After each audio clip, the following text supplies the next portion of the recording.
Kega, Nairobi Senator Johnson Sakaja, and Sunaya East MP Junet Mohammed addressing the media yesterday. And we have a bite from Junet Mohammed saying they should observe respect and decorum and be ready to engage in the debate of uniting Kenyans. But if they are coming to undermine the meeting, then we are prepared for them. That is what we have here on the front page of the Daily Nation. MP Zala to Deputy President William Ruto planning to attend Saturday's Building Bridges Initiative rally, where yesterday slapped with fresh conditions, setting the stage for a politically charged gathering in Mombasa. At separate news conference yesterday, leaders allied to President Kenyatta and ODM leader Raila Odinga, while welcoming their colleagues to the meetings, first warned the DP's lieutenants against causing chaos and disrupting the meeting. You can follow the story on page 4 of the Daily Nation today. Also on top here, KDF denies soldiers went to hiding during raid. This is on the back page of the Daily Nation today. Military rubbishes report by U.S. newspaper claiming that its men hid in the grass when Al-Shabaab attacked Manda Bay base in Lamu this month. This story is well fleshed out for you on the back page of the Daily Nation. What makes Njonjo tick at 100 years? That is the question. It's still looking very strong. A man who lives to 100 years has a lot to be grateful for. Sir Charles counts his blessings. You can follow his story on page 10 to 11. And we wish him a happy birthday here from AM Live this morning. Also, Kenya steps up screening for killer virus. That is another story that you want to follow on page 3 of the Daily Nation this morning. A lot out on killer flu-like virus as surveillance heightened at all entry points. Also, you have this story continuing on page 3 of the Daily Nation this morning. Standard is up next, and this is what you're waking up to today. The ultimate power broker is a splash today. And you can see also the flagger here today is Njonjo at 100. Kingmaker. Charles Njonjo was there when Jomo took power, worked with Mboya to tame Jaramogi, cleared the path for Moi, and helped Kibaki jump the queue. Then he fell on his own sword. He turns 100 today. No other Kenyan has ever had such strong influence on government and politics. That is a story that you want to follow on page 4, 5, and 6 of today's Daily, now the Standard I should say. And you can see that is the face of Njonjo at 100, still going strong. And of course also the faces of other leaders that he worked with during different regimes. You grab a copy or so of the Standard for that. Let me try and retrieve the Star for you quickly to see what the Star is holding for us today. This is what you're waking up to on the front page of the Star this morning. Lifetimes of Njonjo, who turns 100 today. Former AG visits coffee farm every evening, takes 2 beers and swims daily. This is his lifestyle. The Duke of Kabeteshai and first AG will be marking years of power and controversy. It says, or it starts here like this. Scripture says, our days may come to 70 or 80. If our strength endures, yet the best of them are but trouble and sorrow, for they quickly pass and we fly away. Our days may come to 70 or 80 if our strength endures. That is a story that you want to follow inside the Star this morning, covering, of course, Charles Njonjo marking his 100th birthday. Let's move on to see what we have also on the front page of the Star still. We have U.S. investigating Kenyan workers of a possibility they aided Al-Shabaab. That story continues on page 2 of the Star. Also, show respect at building bridges forums. Uhuru and Raila allies tell Ruto troops. That is a story that you want to follow also on page 6 of the Star this morning. Mombasa rally.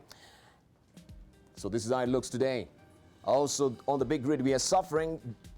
Dead broke KPL players speak out. You can follow all the grievances inside today's Star. I want to grab a copy also of the People Daily and show you what it is holding for us this morning.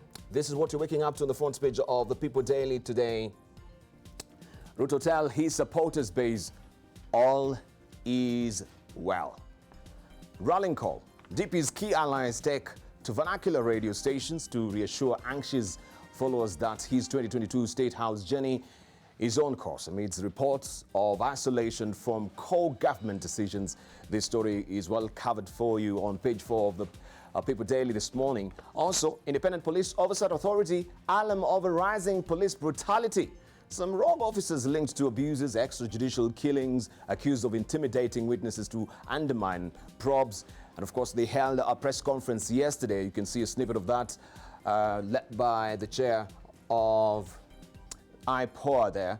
This story continues on page 2 of the People Daily. Charles Njonjo at 100. You can follow his story on page 6 and 7 of the People Daily this morning. We move on now and pick the Business Daily. But let's see what Taifa Leo is holding for us. A bit of Swahili there. Njooni Mombasa lakini. Then you have alama ya dukuduku or ellipsis tanga tanga. Wawekewa masharti ya kuhudhuria mkutano wa BBI wikendi ijayo eneo la Pwani.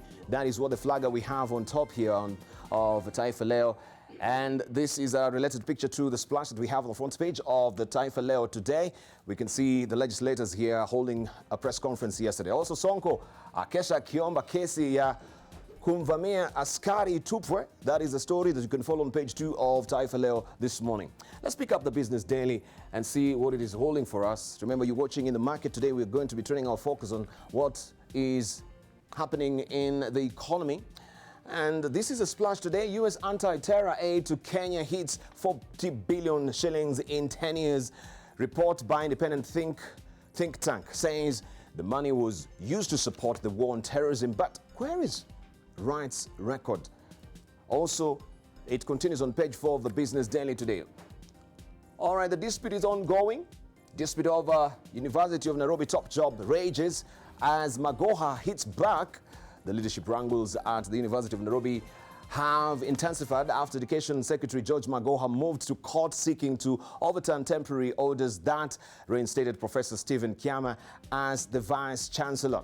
Last week, Professor Magoha dissolved the university's council and revoked Professor Kiama's appointment. He also reinstated Professor Isaac Mbeche, the Deputy VC in charge of Finance, Planning and Development, as the VC in acting capacity. You can follow the rest of the story on page 4 of the Business Daily. Police under the spotlight.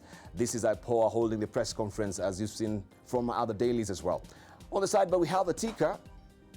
And on the ticker today, importers Kerry in row over levies on raw materials. The controversy surrounding states' order on foreign inspection of imports has taken a new turn after local farms claimed raw materials ordered outside the program are being subjected to higher charges. You can follow this story on page 6 of the Business Daily today. Also, today's digit is 15.5 billion shillings.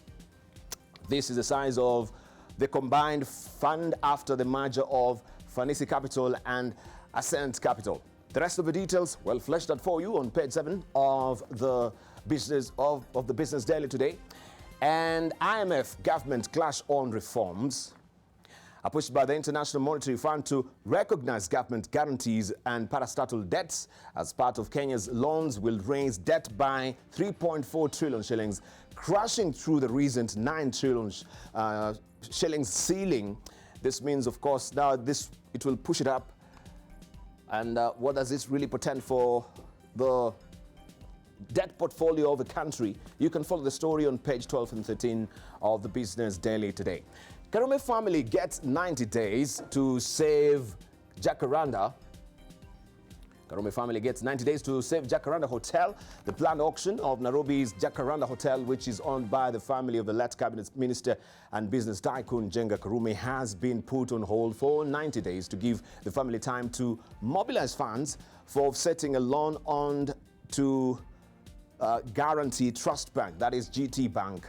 In a consent recorded before Justice Wilfrida Okwani, that is Okwani, a day to the planned auction, the parties agreed that Jacaranda Hotel would process funds from NISK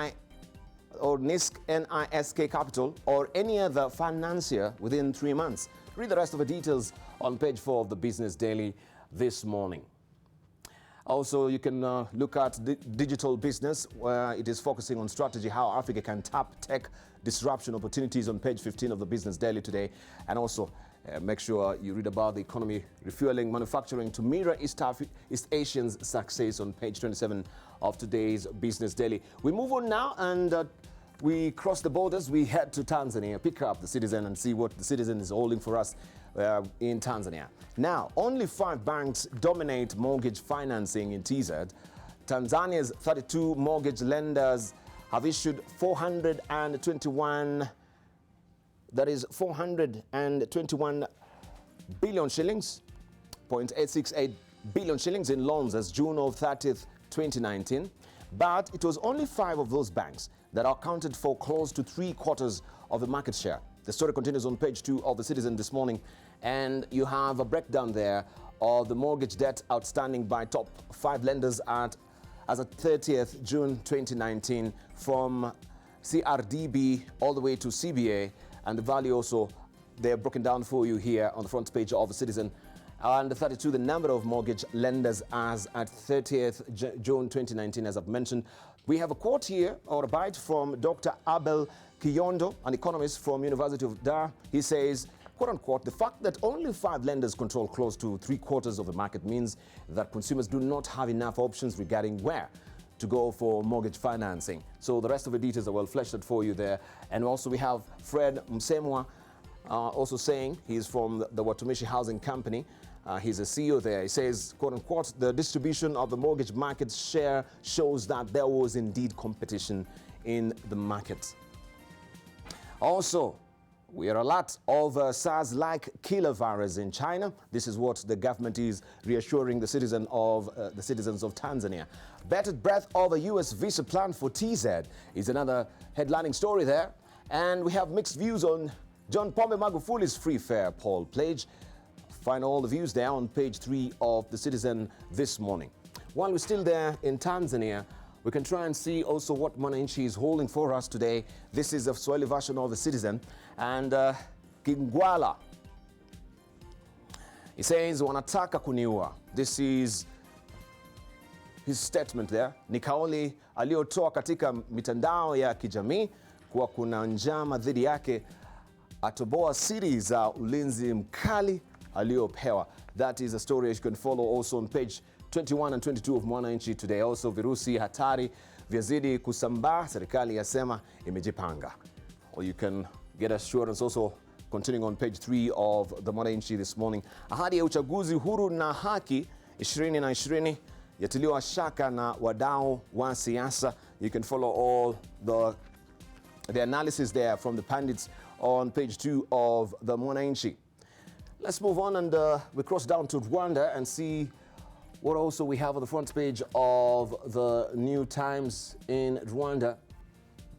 And this is what the New Times is holding for us today, all the way from Rwanda. Catholic Church to build cathedral at former 1930. Catholic Church to build cathedral at former 1930 is a splash today after years of speculation about what next for the premises formerly occupied by Nyarugenge prison, popularly known as 1930. The expansive prime property is said to accommodate what could be the country's biggest Catholic cathedral, located in Kigali's central business district. The facility is one of the oldest buildings in Kigali and among the oldest prisons in the country, having been built some 90 years ago in 1930. And you can see that is a picture there of the gate. The former Nyarugenge prison, popularly known as 1930, stands on prime property, as I've mentioned.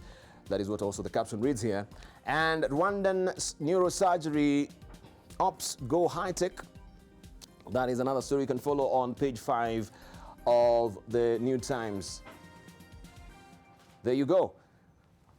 Let me try and see also what we have on the front page. Have I shown you all of them? Yeah, there we go. I'll try and retrieve the rest of them there so that I can show you what we do have on the front page of the East African as well. Let me try and just quickly there to give you a snippet of what we have there.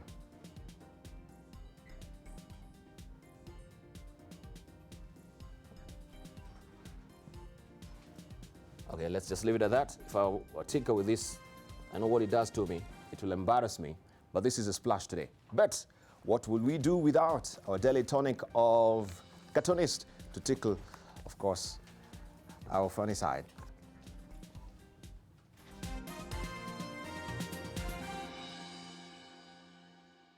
Right, this is what we have inside the Star today. And it's all about the BBI. And that is the car which has taken off as it is right now. Welcome aboard. And who is leading this particular team, you can see here. As far as Ozone is concerned in the Star, I'll leave it for you to decipher that. And we know the debate is raging as far as BBA is concerned. Now we have also the Tanga side making sure they'll come up with counter plan of all the rallies that will be held on the other side. When ODM is steamrolling, of course, the BBI rallies led by Right Honorable Raila Odinga, also the Tanga side will come up with their counter rallies as well, so to speak. And of course, you saw the press conference. So what is this supposed to do as far as the political tone antenna in the country is concerned? Will these, of course, decibels rise higher and higher, and of course the noise of 2022 also being used alongside the BBI? This is what Ozona has captured for us. Let's see also what we have on the front page, not really on the front page, but the editorial page of the Daily. I didn't capture the Daily Nation, it came a bit late, but I'll show you much later. I'll just show you what we have also inside the People Daily, according to Steno. And it's all about the police brutality.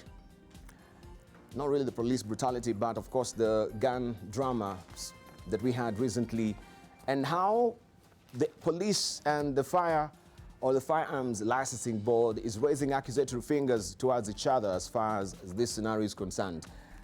And I'll leave it for you to decipher this. Let's see what Gado has drawn for us inside the Standard today. And this is what he's captured for us today. Of course, if you've been following global affairs, you know what is happening with Isabel dos Santos. This is Africa's richest woman, but all that cash now is questionable as far as the investigations are concerned, that these were proceeds of corruption during his father's regime. And this is what she says, this is a gender attack on a hard-working woman. Sons of ex-presidents have made billions without a whimper. This is a gender attack on a hard-working woman. Sons of ex-presidents have made billions without a whimper.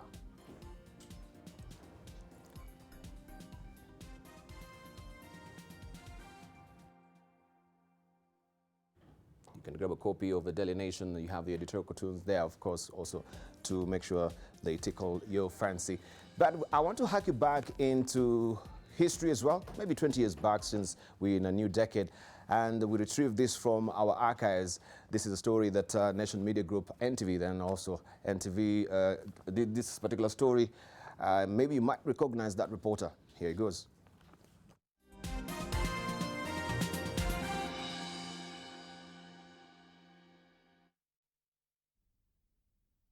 In the Forex market today, the US dollar was pegged at 7. The sterling pound was 117.62 min rate.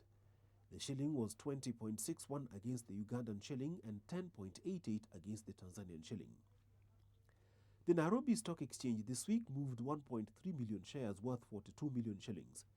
The NSE 20 share index gained 35.35 points this week to stand at 2,282.44 as the share prices went up in most counters. George Williamson lost 2 shillings and 50 cents to close at 87.50 on a volume of 300 shares. Ravi Pingo dealt 1,100 shares at between 4 shillings and 45 cents and 4 shillings and 50 cents. Uchumi was up 1 shilling and 25 cents to close at 42.25. Nation Media Group up by a shilling to close at 91 shillings. Standard Chartered Bank made the biggest improvement, gaining 15 shillings to close at 80 shillings, up from 65. Barclays Bank was dealt at 110 and 116. VAT rose 14 shillings and 50 cents to close at 90 shillings, up from 76.50. Total gained 6 shillings to close at 55 shillings. Well, that was how the NSE was looking then. It was the Nairobi Stock Exchange, now the Nairobi Securities Exchange. But for now, we want to buckle down to see what we have in the highlights for you. And of course, we shall be with our panelists momentarily. Manufacturers frustrated by unplanned tax changes by government. The pension tinderbox.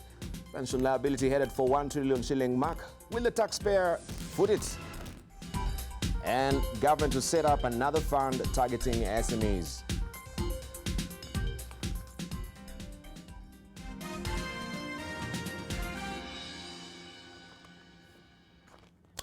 But let's just begin looking at the economic outlay of the country. Labor costs in Kenya are high and rendering the economy less competitive in the global market. This is according to World Bank chief economist Penelope Goldberg, who spoke to NTV's business editor Julian Zomboko. He says the country could tap into other avenues to enhance its tax, of course, base. Labor costs in Kenya are very high. They're high in absolute terms compared to other countries, to other developing countries, but also relative to GDP. So that puts Kenya at a disadvantage. And this is not to say that labor regulation is not needed.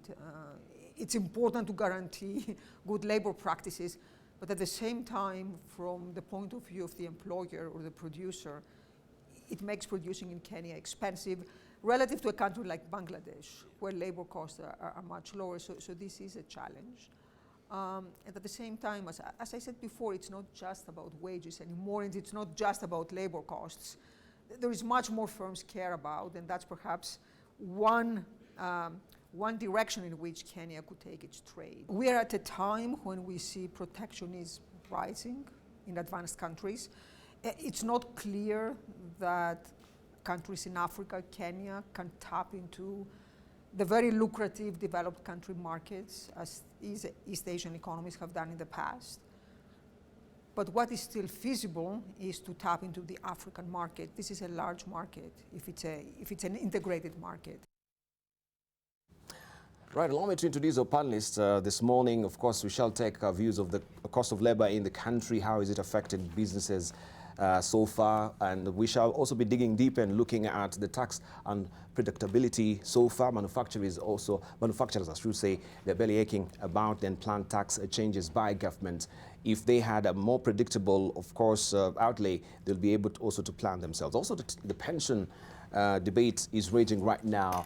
The country is headed to a pension liability of around 1 trillion shillings. What does this portend for the taxpayer? Because you are the one who's going to be footing this particular bill as well. Also, SMEs, we shall focus on that as well. And we also look at the economy outlay of the counties. We have two governors with us here this morning. Allow me to introduce them. The whole panelists that we have this morning. We have Governor Nderitu Mureithi, who is the governor of Laikipia. Also, we have with us Governor Dr. Wilberforce Otechilo, who is the governor of Vihiga. We have with us this morning as well Kiprono Kitoni, who is the chair of Radio Africa. Also, he is the vice president of World Federation's chambers. Also, we do have with us Dr. Collins Odote, who is a lecturer at the University of Nairobi, also a columnist with the Business Daily. Also, we have with us Dr. Alaka, who is the CEO of Kenya Bankers Association. Good morning, gentlemen. Good morning, Debarl. Good to see you. You're sipping your coffee well? Yeah, I've got different varieties, including also from Kiprono Kitoni's farm as well. Good. So we've heard about what is happening as far as the cost of labor is in the country from the director there of World Bank, who spoke to Julian Zomboko, who is our business editor here. But from your own assessment as it is right now, I know you're in that sector, how is the pinch as far as the cost of labor is doing? And are we seeing businesses folding because the cost of labor is too high in the country? Let's just begin with Dr. Collins Odote. Debarl, I am not sure that the bigger problem the economy is having is the cost of labor. Yes. I don't actually think that is the bigger problem. We have a problem as a country in terms of our economic situation. Yes. But I think to overplay one over the other is to miss the point. I actually don't agree with the director in her assessment that the bigger issue is the cost of labor. I think we have huge issues in terms of the cost of production, contributed to by many things, contributed to power, contributed to by a little bit of labor, but not that labor is the biggest problem. That's my assessment. Labor is not the biggest problem. What is your pick, Kiprono Kitoni? Thank you very much, Debarl. Again, like Collins, I would like to, I think we need to take this conversation in context, and I think we need to look at it in terms of our country's competitiveness. And to say, especially as we begin this year, you know, one of the biggest things that I note about Kenyans is that we are very good at lamentation. And I think we really need to start to focus on solutions rather than problems.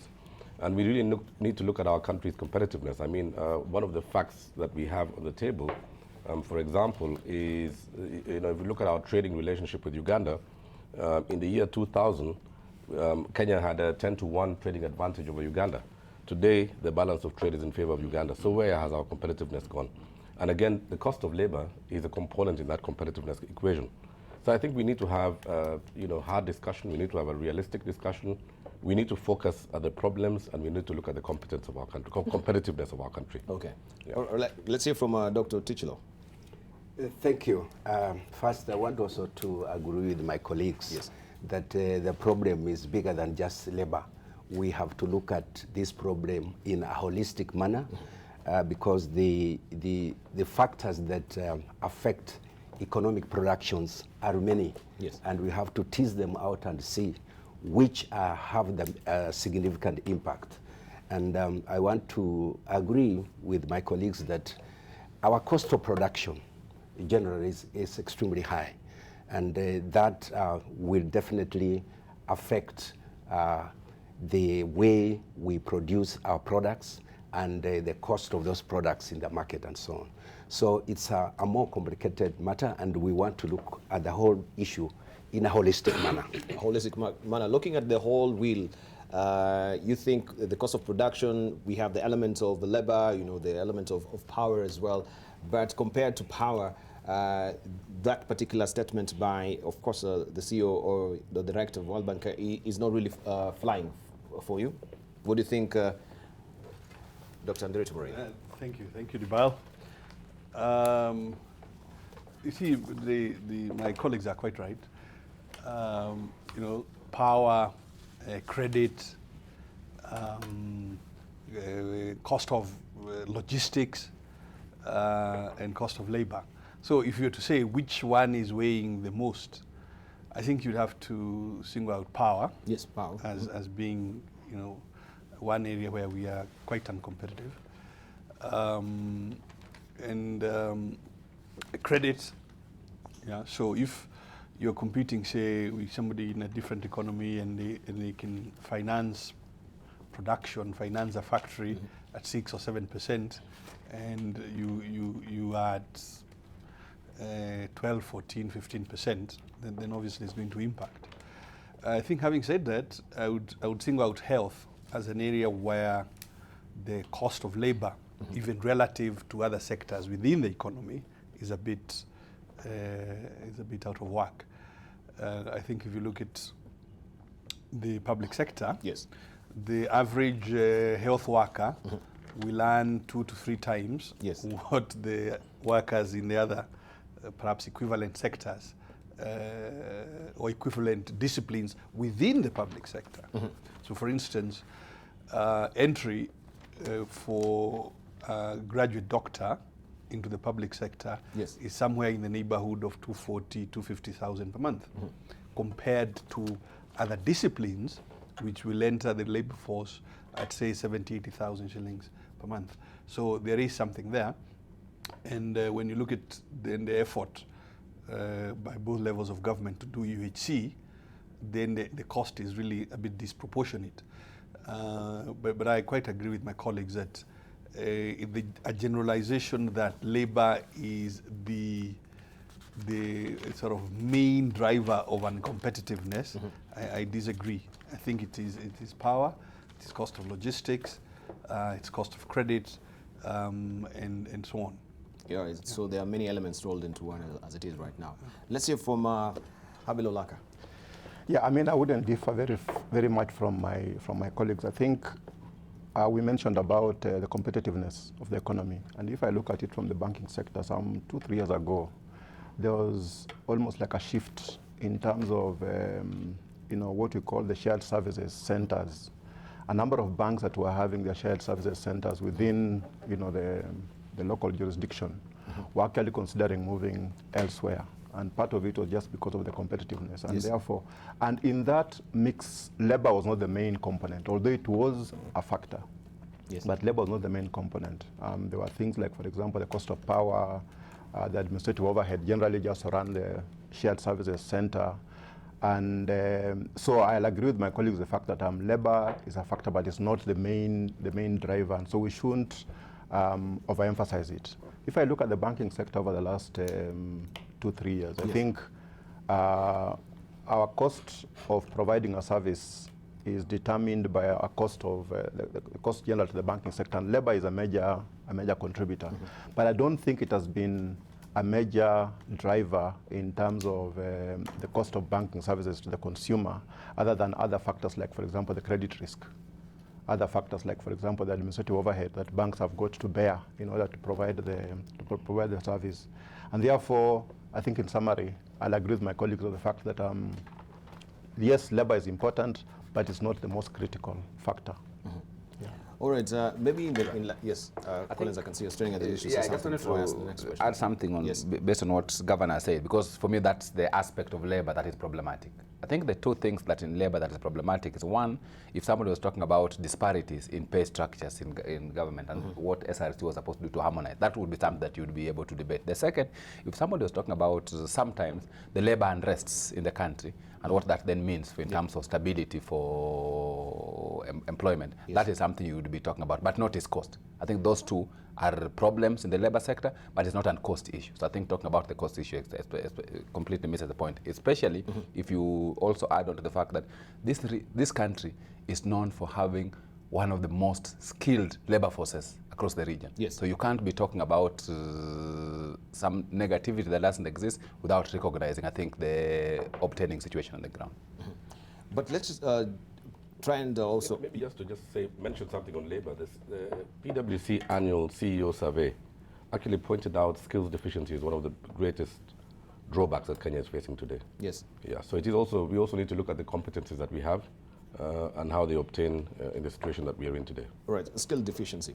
But in light of the Big Four agenda, because it seems also that, according to a recent report from the East Africa, that only 1% of Kenya's Big Four agenda targets have been met so far. And it goes on to say that Kenya's goal for maintaining an upward growth of its economy through the ambitious Big Four agenda seems elusive, as only less than 1% of said targets have been met. At the beginning of his second term in office, President Uhuru Kenyatta outlined 4 pillars of development that will form the basis of his legacy: food insecurity, affordable housing, universal healthcare and manufacturing. But less than 2.5 years left of his tenure, the Big Four agenda projects are struggling to take shape. Last week, the government received, that is the first 228 complete housing units out of the 1,370 under construction at the Park Road project, and it goes on and on. But in light of this, we still seem to be lagging behind. And I think you said health also seems to be struggling as it is, according to your own assessment. And we've seen there was a pilot project of a universal healthcare that was carried out, in different countries by the CS, the outgoing CS, Cecil Karaoke. And now we have, the whole universal healthcare outlay being rolled out, in the country as it is right now. But in comparison to what we're talking about, the cost of labor, and this is a slice of what, the ambitious Big Four agenda has so far, met, where are we headed, broadly speaking? I think it's Kiprono who said we very often our analysis is a complaint. You see, in fact, I was just remembering, maybe Kenyans can make, a good cover model for the Book of Lamentations. Absolutely. So if you take cancer, And Yes. is it an issue? It's an issue. But you have to try and figure out what is it about the issue. Look, you know, very prominent personalities have died from cancer. Is it because they lacked access to medicines or access to oncologists, for example? I think not. Those prominent Kenyans who have fallen to cancer had access to oncologists across the world. So the thing about cancer is that many cancers can actually be treated provided they are detected early enough. So the big issue for cancer is actually early assessment, is detection, is testing early enough. So the major policy drive, in my view, it should not be just about do we have oncology centers and do we have oncologists. It has to be how do we encourage the population to get tested, for example, to go for annual medical and things like this that can help in detecting cancers early enough. So UHC, some people want to assume it is about specialist doctors and you know, the top end at Kenyatta National Hospital or Nairobi or whatever, and it isn't. UHC is about prevention and promotion. So first of all, we want you not to get sick, for which we have to persuade you to a certain lifestyle so that you reduce lifestyle diseases, for which we have to do public health in order to prevent. For instance, just things like food hygiene and things like this. So a very big part of UHC is prevention and promotion. Then the second step is primary health, meaning dispensaries and health centers. Now, so the big, again, push is about what capability of diagnostics is available at the dispensary level. So if you go to your neighborhood dispensary and we are trying to see from your blood what it is that is giving you fever, you know, do we have to send that sample to a level 5 hospital, or can we do it there? And the push is for us to do it there, meaning providing certain diagnostic capability so that the nurse or the clinical officer at a dispensary or health center is able to do those things. So where are we? I personally think, you know, we are at 60, nearly 70% of the direction we want to be in to achieve UHC. But in that sector, the focus on the very top end, meaning specialist doctors, you know, confuses the issue, and it makes it seem as though we may not achieve healthcare. Universal healthcare. Finally, it's also about financing or the financial burden to the household when they do get sick. And in there, we do have to keep deepening the conversation, because social insurance we had hoped would be based on NHIF. NHIF has struggled. There's been some effort to reform it, but I think those reform efforts need to deepen so that, again, and you just saw 2 weeks ago a bit of a knee-jerk reaction from them in terms of the relationship with the informal segment of their portfolio, suggesting that the analysis needs also to be deeper. Thank you. Yeah. All right, thank you. Let's hear from Kiprono Kitoni. I would like to say, you know, let me quote Charles Dickens. You know, Charles Dickens said that, you know, these are the best of times, these are the worst of times. It is a time of foolishness, it is a time of wisdom. It is a time of light, and it is a time of darkness. I mean, I think that almost summarizes, because Kenya seems to have all 4 seasons of every situation. And with specific regard to the Big Four, I think it's, first of all, it's a good thing that the government does have a plan, that the government does have an objective of the things that they intend to realize within a given period of time. I think that it's quite, you know, it's quite advanced right now into the season, into the second term of President Kenyatta, and it's actually a good time for him to take stock on the Big Four agenda. And I've always said, and I repeat again today, that in my own opinion, the low-hanging fruits are food security and healthcare. I think those two are actually quite achievable. Regarding affordable housing, well, we're making some good steps forward, and last week you saw the ACON cross-listing in the NSC and in the London Stock Exchange. Yes. ACON alone is going to be delivering 50,000 units of hostelry. And that already is 10% of what the affordable housing pillar intends to produce. Whether they will achieve 150 or 200,000, it is still a step. I've always argued that the affordable housing agenda could even be bundled into Vision 2030. It could be an objective that we have to achieve between now and 2030. I mean, what's the urgency of doing it between now and 2022? On manufacturing, I think, Governor Muriithi said earlier on, power is a big hindrance. I mean, the cost of power has been a very major challenge in this country. And even where it is available, evacuation has been a challenge. So in my opinion, and again I reiterate, food security and healthcare are quite achievable. I mean, if you look at, for example, in food security, do we have enough intervention of scientific research in our agricultural sector today? In Trans Nzoia, where I come from, that's the breadbasket district, we are doing the same things that the colonial farmers were doing in 1950. We are planting our maize with 2 bags of DAP and 1.5 bags of CAN. Why do we expect to have a different outcome of 60 years of exhausted soils?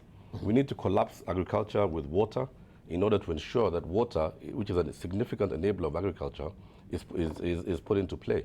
We need to look at the actual productivity per acre of every single commodity. We need to look at how we can do value addition of our agriculture, and I think we can actually achieve food security quite easily. Healthcare, like the governor has said, I mean, it is possible, it is achievable. It is just that we need to have a far more robust implementation plan. But I do think that it is time actually that we take stock of the Big Four agenda. All right. Let's hear from Governor Otichilo. Thank you. First, I want to say that the 4 big agenda are well-intentioned, and if fully implemented, will have a major impact to the lifestyles and the economy of this country. However, I want to note that for the last almost 2 years, we have been talking about this the Big Four agenda. We have tended to do more of the talking than the practical.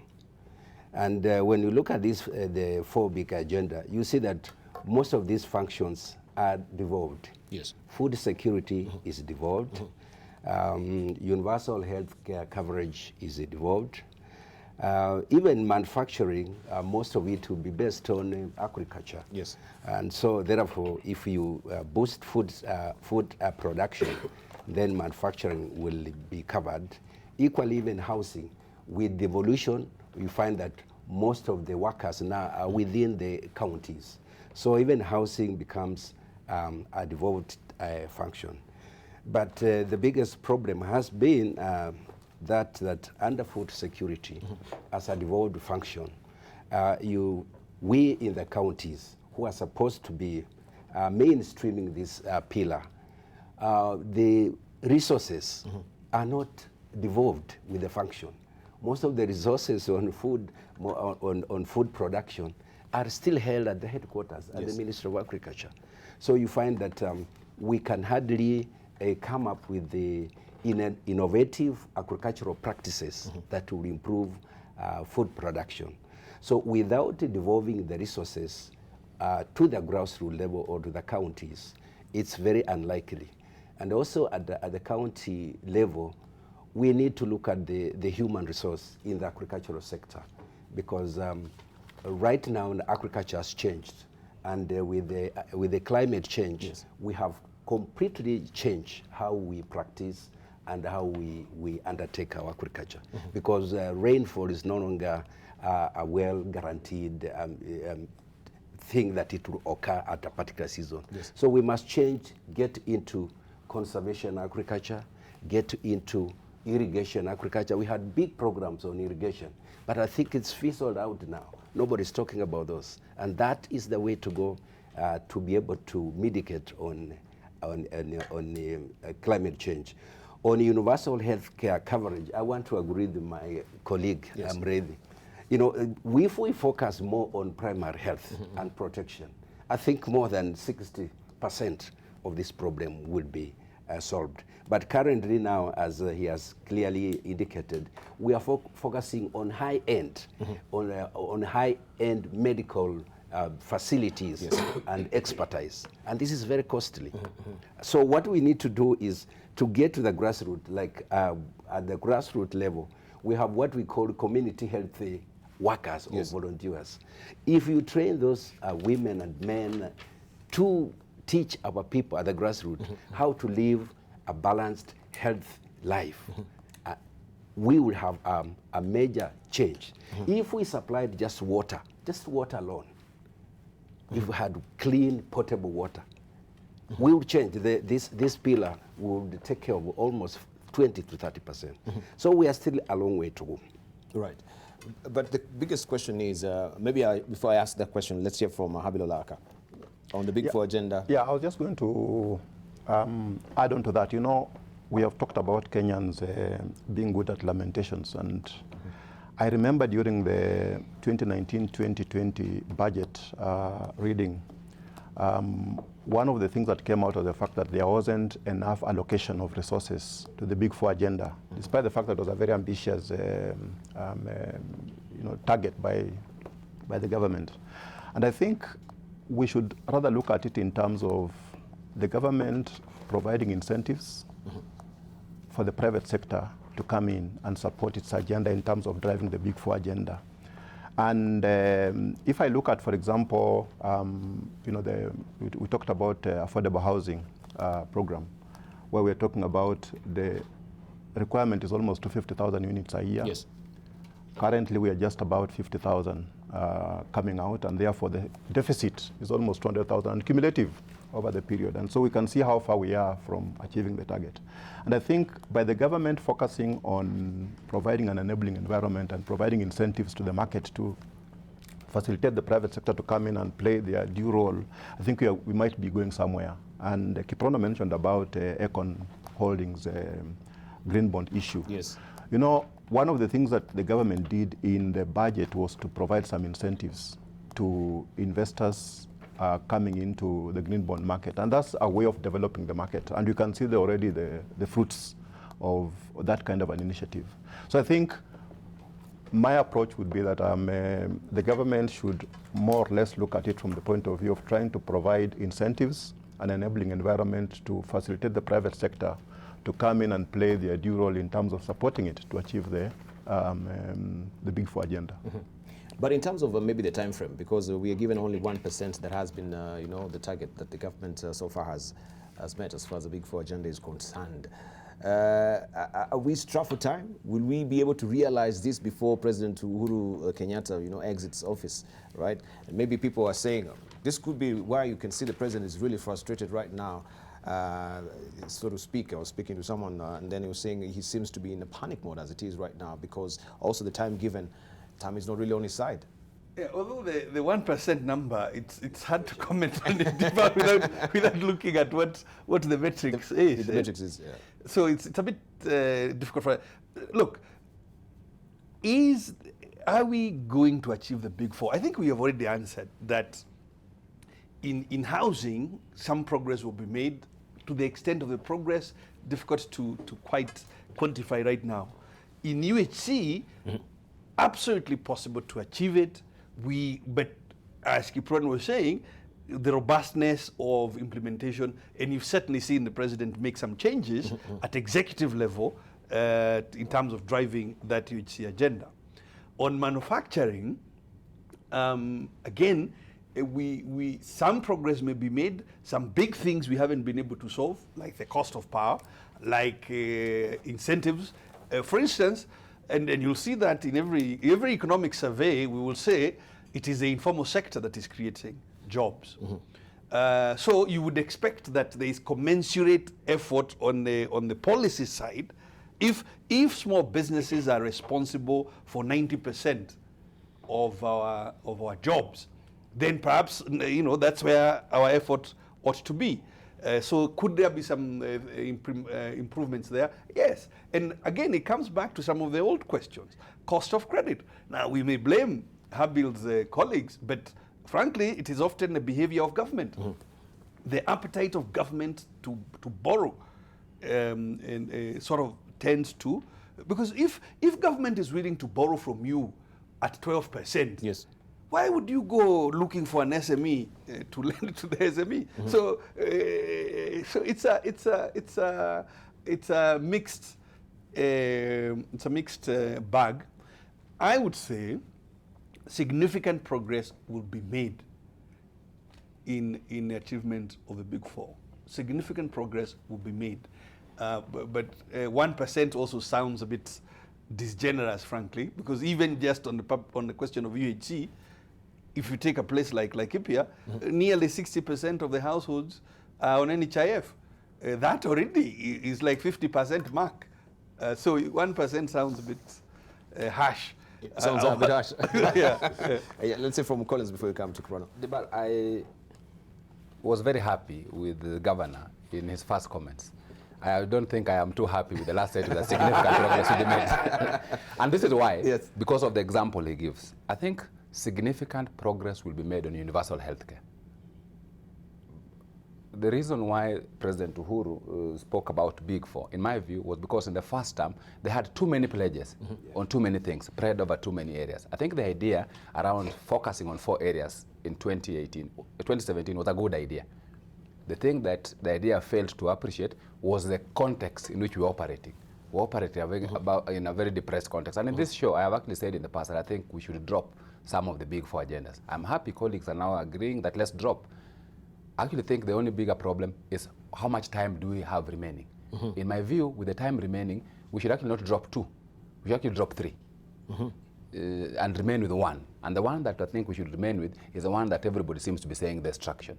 If you asked today on housing, and P.S. Hinga was here some times back, yes, there may be traction, but I don't think it is big traction for it to be a Big Four agenda. In fact, I argued when he was here that, while housing is a critical issue, for the people in Vihiga, the housing problem will not be solved by the government's approach. Because the guys in the rural area, you're not going to build for them a house. So for me, it's not a big priority. Secondly, agriculture. If you ask people, yes, we have an agricultural challenge. But what solutions have we tried? Dams. The least we talk about dams, the better. Because as opposed to giving us solutions, it's giving us problems. Let's go to manufacturing. There's been a conversation about power, and CS Keter tried a short while, then it died. The one place where nobody will complain about some traction, despite the challenges, is universal healthcare. I agree with Governor Anderito. If you go to every village, people who couldn't access healthcare now actually believe it is possible to go to hospital because of NHIF. In my view, what President Uhuru should do is actually focus on the remaining term on one big agenda. And that big agenda is universal healthcare. It does not mean that the other things do not get done, but it is not a big priority. That way, you are able to get traction, you are able to show measurable progress, and you're able to stop this debate about we've just done 1% or 10%. That would be my honest view. So for human assessment, also 1% is not too harsh? No, 1% is harsh. Is harsh. 1% is harsh. But you see the problem is when you spread yourself too thin, then the chance that even when you're making progress, people don't see it. It's not the big bang. If we're only focusing on universal healthcare, you will not get less than 50% in terms of score, even as of today. But why would we say it's too harsh and we've not read the rest of the details? Of course, you don't have the metrics. Maybe if you have the entire details from the East Africa, then maybe you can actually have that assessment that 1% is too harsh. We'll come to you, Governor. Yeah. Let's hear from Kiprono.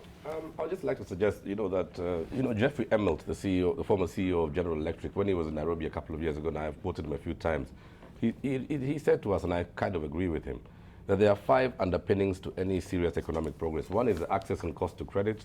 2 is having a stable legal and regulatory environment.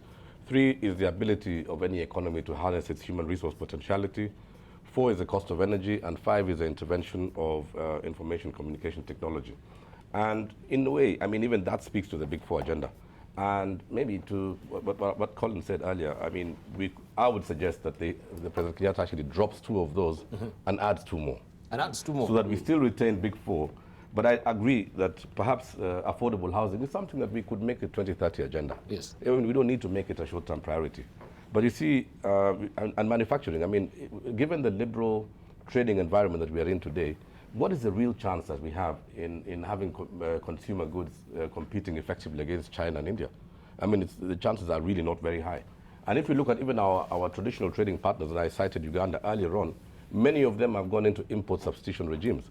So a lot of the commodities that we were supplying to Uganda 10 years ago, they are producing and manufacturing for themselves and using their own energy and their own routes to market. So for me, I think that 2 other agenda that President Kenyatta should seriously consider are tourism and corruption. Why do I say that? Kenya is still listed as the 8th most corrupt country in the world. He's done a lot, and I really want to commend the President. He's doing his best, together with the agencies, the Directorate of Criminal Investigation, the DPP. The judiciary now needs to come to the party to actually see to it that corruption is dealt with systematically, And corruption, we also need to perhaps refocus our energies on the fight against corruption to adopt a more bottom-up approach, where we actually start to inculcate into the people the real impact that corruption has in our society. And I think it's something that we need to probably really look at it from a societal point of view. And the second big four, other agenda that I think he needs to onboard onto the big four is tourism. I mean, God has given us what no other country has been given. We have the Mara, we have some of the most beautiful beaches. But I was in the coast. We have Laikipia. We have the beautiful mountain that the governor looks at from his office every morning. But what are we doing with these assets? Yes. I mean, are they earning us the revenue that it should? If you visit countries like Turkey, if you visit cities like Paris, the sort of revenues that they are able to harness from their tourism infrastructure is significant. But as a country, our tourism infrastructure today is at best highly dilapidated. And I think these are some of the low-hanging fruits that could be added onto the national agenda. All right. Let's say from Dr. Otichilo, the 1% from your own assessment before we take a short break. Yeah, I also want to agree that 1% is on the lower side, extremely on the lower side. Particularly if I have to refer to our own experience in the counties as regards to the universal healthcare coverage. I think there we have done well, despite of quite a number of challenges. We have done quite well, and if it could be what is really driving the 1%. Yeah. Well, but even if it's the one driving the 1%, it can't be 1%. It is more than that. At least if we were talking of 10, 15 to 20%, probably I would be able to want to listen. But I want to say that, yes, progress is being made, but at a very slow rate. And I want to agree with Collins and others that probably we need to zero in on one pillar and focus on it and make sure that within the remaining 2 years we have significant achievement.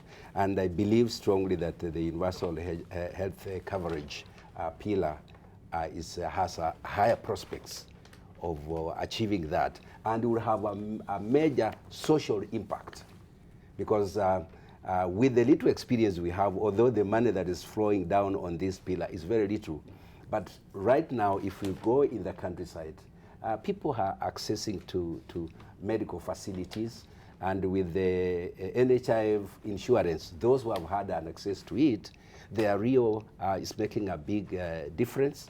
However, we still have a lot of challenges, and this is where I think we could be able to achieve, particularly when it comes to the health facilities at the grassroots level, the dispensaries, yes, the rural health centers. If we could upgrade them, put the necessary equipment, and put the requisite staff, thank you, then this pillar would really earn the president a very big mark. Right. Maybe if, we want to take a short break, but briefly, let's hear from Habil Alaka, and then we wind up on what we're discussing now. We'll venture into tax regime and predictability as well. This is manufacturer frustrated by unplanned tax changes as well. Let's just hear from you briefly. No, I think we have more or less been trying to argue the fact that the 1% looks a little bit too low for the kind of progress that we seem to be seeing on the ground. And I just wanted to bring in something. You know, in research, there's something we normally crack jokes about in terms of you can torture data to confess.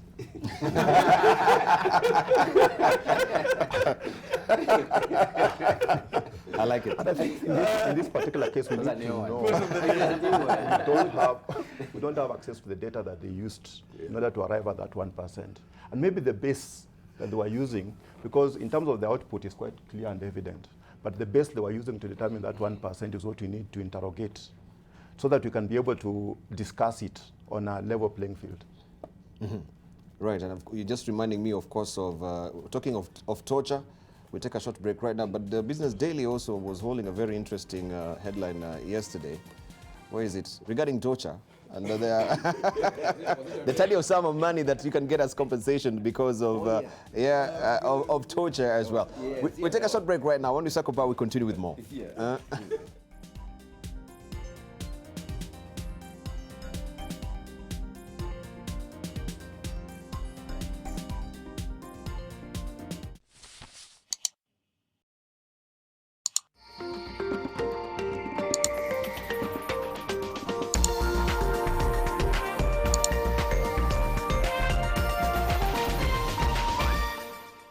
kupika kila mtu ajipikie yake. Na vyombo za nani?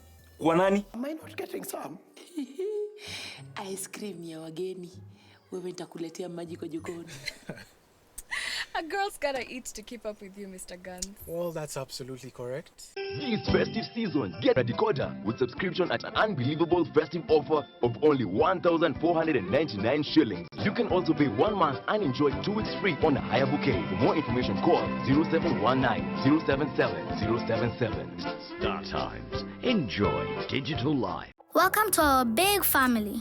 You see, in this family, we have fun together and we look out for each other because we care. We share whatever we have.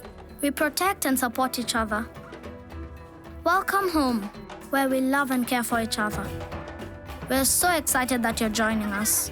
Welcome to the new member of our Nivea family. New Nivea Petroleum Jelly Essence, enriched with glycerin for long-lasting moisture and protection. Did you know? We operate in 12 countries within the continent and internationally, making us a leading African banking group. Absa Group, serving Kenya as Barclays. Siasa ya ukabila na chuki na mgawanyiko haitakuweko tena.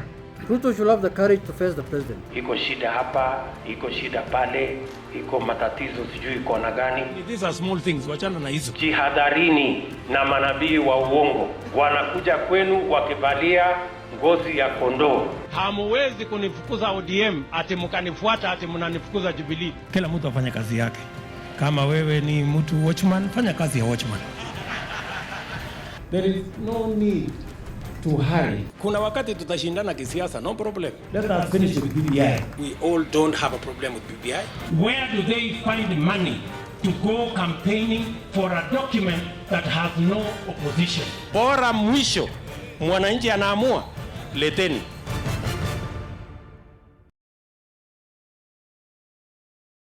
The three sides of Anna. I'm so worried, Mother, and I'm so pissed that I'm here right now and I can't do anything but wait for Amir to call us back. Is there no other way we can find out which hospital they brought Santiago to? Mrs. Remedios did nothing but take care of him and love him and protect him. That woman made my son reject his real life, his origin. Don't raise your voice, please, Tadeo. I need to know the truth, Julieta. Tell me if that young man lying in that coffin is my son. You may be my husband's lover, but you know perfectly well that you have no right over him. And even though you may not like to hear it, I am still Marcella's wife. The three sides of Anna. With Lipa na M-Pesa, you get more.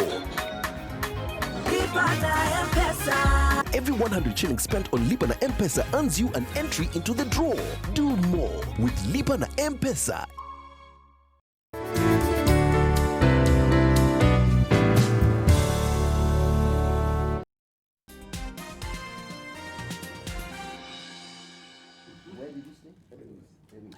Right, welcome back. You're watching In the Market here on Live, and we continue with the conversations. Now we want to drill deeper and look at the tax regime in the country. And of course, manufacturers have been frustrated by the unpredictable environment as far as taxes is concerned.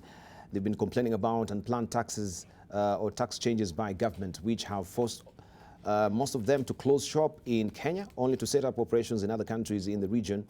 And according to Stanbic Bank East Africa report, the industrialists say they want the business environment to remain predictable, meaning that policy and lawmakers need to ensure that they do not shift taxation goalposts without sufficient consultation. While the government needs to collect revenue to support its budget and provide services, businesses need the taxation regime to be predictable. This behooves the legislature to ensure that law and policy keep the tax obligation for business predictable. Indeed, investors are often more willing to accept taxes as long as the investment environment remains sound and predictable. And we just want to open up, a wider discussion on this as far as taxation is concerned. And maybe just to pick the brains, we'll start with you, Honorable Nderitu Murithi. These frustrations, they're valid. It's a valid concern. It is a valid concern. I mean, just this week I've been on the receiving end of it, because this 3% turnover tax. Turnover tax, yes. And also the 15%, its application including 15% based on the single business permit that we issue. So citizens, of course, are saying to us as county governments, why are you changing, why are you increasing taxes? So it is understandable, and but I think that speaking for government, we do have to raise revenue.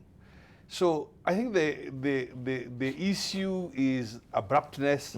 The issue is, do we give businesses enough lead time to look at or to internalize the changes? And I think on that score we could do better. So certainly for the informal sector, for small and micro businesses, we are feeling it at county level because the implementation of it is in fact based on our own operations. But it is a national government tax. I think we could have done better in preparing, in advising business that this is going to come and it will kick in at point X, so that in their own operations they factor it in. So do they really operate in silos? Because it seems they were not really consulted in that particular environment. Changes are coming, and then it seems they're just caught offside. Comes from the left side. Neither are we. I mean, as I said, for example, although it is then you can offset it. Now, what is it at a small business level? If you have revenues of below 5 million, yes, then you'll be charged a flat rate of 3% by Kerry. And we as county governments, we are expected, when we charge you a business permit, to basically also collect like 15% of the value of that business permit, which then will be offset against this 3%. So first of all, it's a bit complicated. And second of all, even we had no clue that this is what the taxman was interested in doing. So yeah, it's abrupt, and there is quite a bit of pushback against it. Right. Let's say from Collins Odote. Debarl, we spoke about this last week, yes, when I was giving the example of the cow that is giving milk. And if the milk is reduced, you don't just continue over milking. And I think that's what government is doing. Yes, as a country, we need more money. But I think this solution of just tax more is the wrong solution and at the wrong time. First of all, the bulk of the businesses, despite the fact that it was in the proposals last year, there was no communication and no socialization. So people woke up from Christmas, you're coming back from celebration, hey, by the way, turnover tax, 3%. How the 3% links with the 15% is still being explained, but being implemented. So that's problem number one. Problem number two. No consultation at all. Problem number two, in the current economic environment, and you're focusing on small businesses, where the biggest challenge they have is on cash flow. And you're telling them, hey, every month I also want 3% turnover tax. I told you last week that I have friends who are saying, but the better thing to do is to stop these small businesses that I have. Because some of those who are doing small business are even doing small side hustles. So you need the money from them. But if you are putting in a taxation without consultation, that eventually becomes punitive, the end result will actually be worse. You now have less people who are engaged in businesses. If the big businesses are already collapsing, if you focus this on the small, in this current business environment, I don't think that as a country we will achieve the intention, which is to get more revenue. In my view, this is the one tax I think should be suspended until A, the economy improves, and B, there's greater socialization of to citizens. All right, Kiprono Kitoni. Debarl, I think to me, let me just focus on the reality of doing business in Kenya. What is the real situation that obtains? I mean, we have been told, and it is a fact that we know, that informal sector, small businesses contribute 70% of employment in this country. But what is the reality of these people? What do they live through every single day? One of the unintended consequences of devolution is massive overregulation. And then secondly, we have had a situation in this country of very unpredictable policy environment. I mean, policies change almost at a whim. I mean, and we have 47 county legislative arms who spend their time thinking of regulations that they're going to impose on business. So today in Kenya, actually the reality is that business people are shackled. Let's take a hypothetical case. Assuming you are, and Hebel can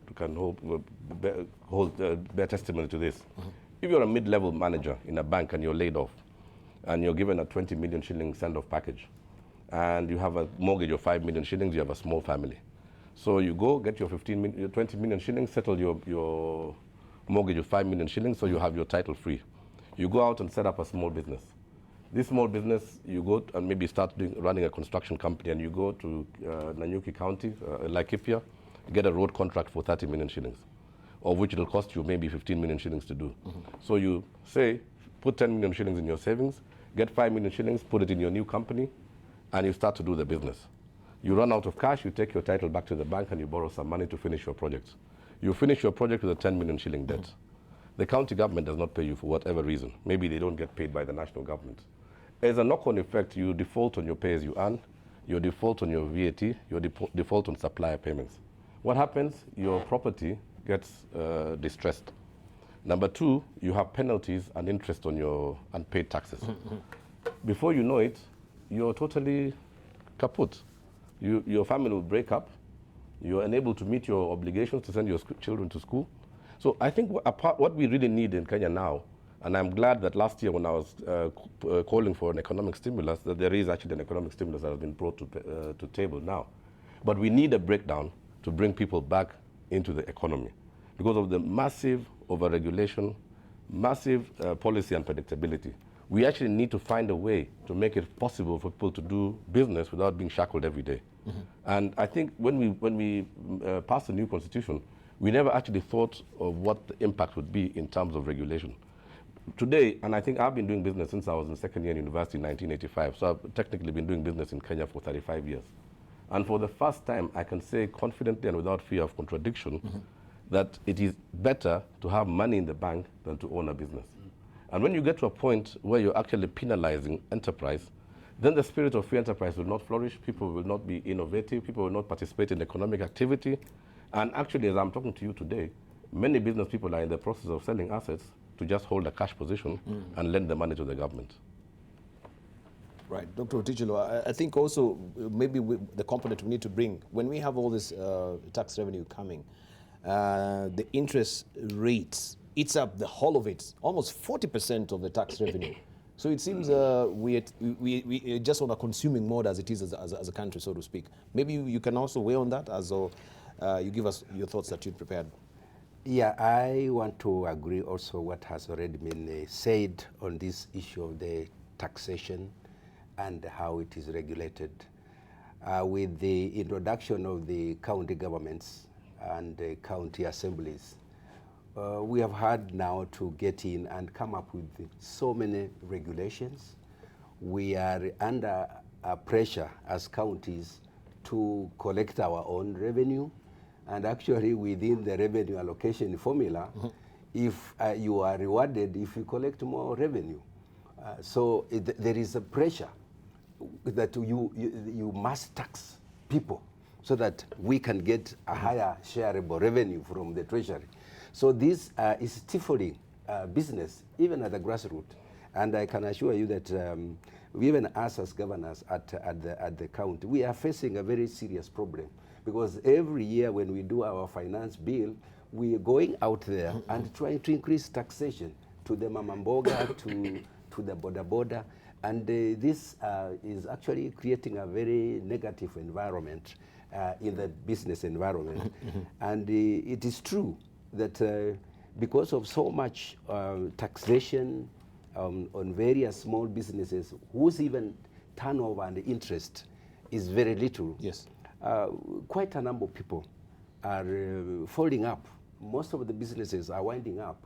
And I've seen, even in my own county, some of the businesses, big market towns like Luanda, which was very vibrant in my old days. But these days, when I see some of the places, people have closed down.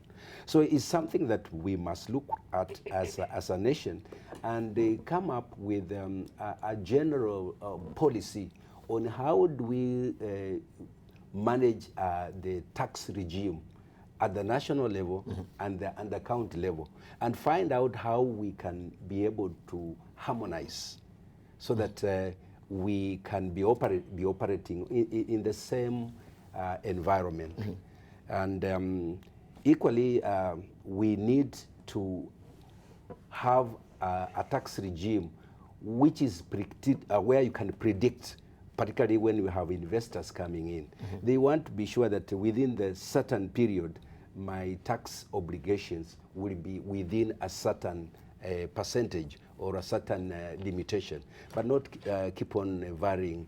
Every year there is variation. There is variation. And that, again, somebody cannot even predict, you cannot even do simulations on how you expect to progress in your business. So is this just a knee-jerk reactions because the Kerry also is unable to meet its revenue collections target? We've seen them revising. Was it 1.9 trillion to 1.8? Yeah. Yeah. So you have this projection, then you see we cannot realize this particular projection. So we need to revise and we tweak here and there. I think the only thing I can do is share the Laikipia experience. Yes. And we have grown revenue, we have more than doubled revenue in 2 years without adding a single new tax or raising the level of a tax that was existing. How did you do it? We simply, closed the gaps. We went cashless. Hold on. I think I jumped to Habil Alaka and went to you. Yeah. Habil, it was your turn. You can't escape. I was keen to listen to the governor's contribution on how he has done Laikipia. Yes. But I think, given what you're talking about, I was going to talk about the fact that I'm looking at it from the national treasuries, because you're talking about policy predictability. Yes. And looking at it from the national treasury's position, I think the new team at the national treasury have come out with a very clear message to the public of the fact that they are keen to ensure that fiscal consolidation is achieved.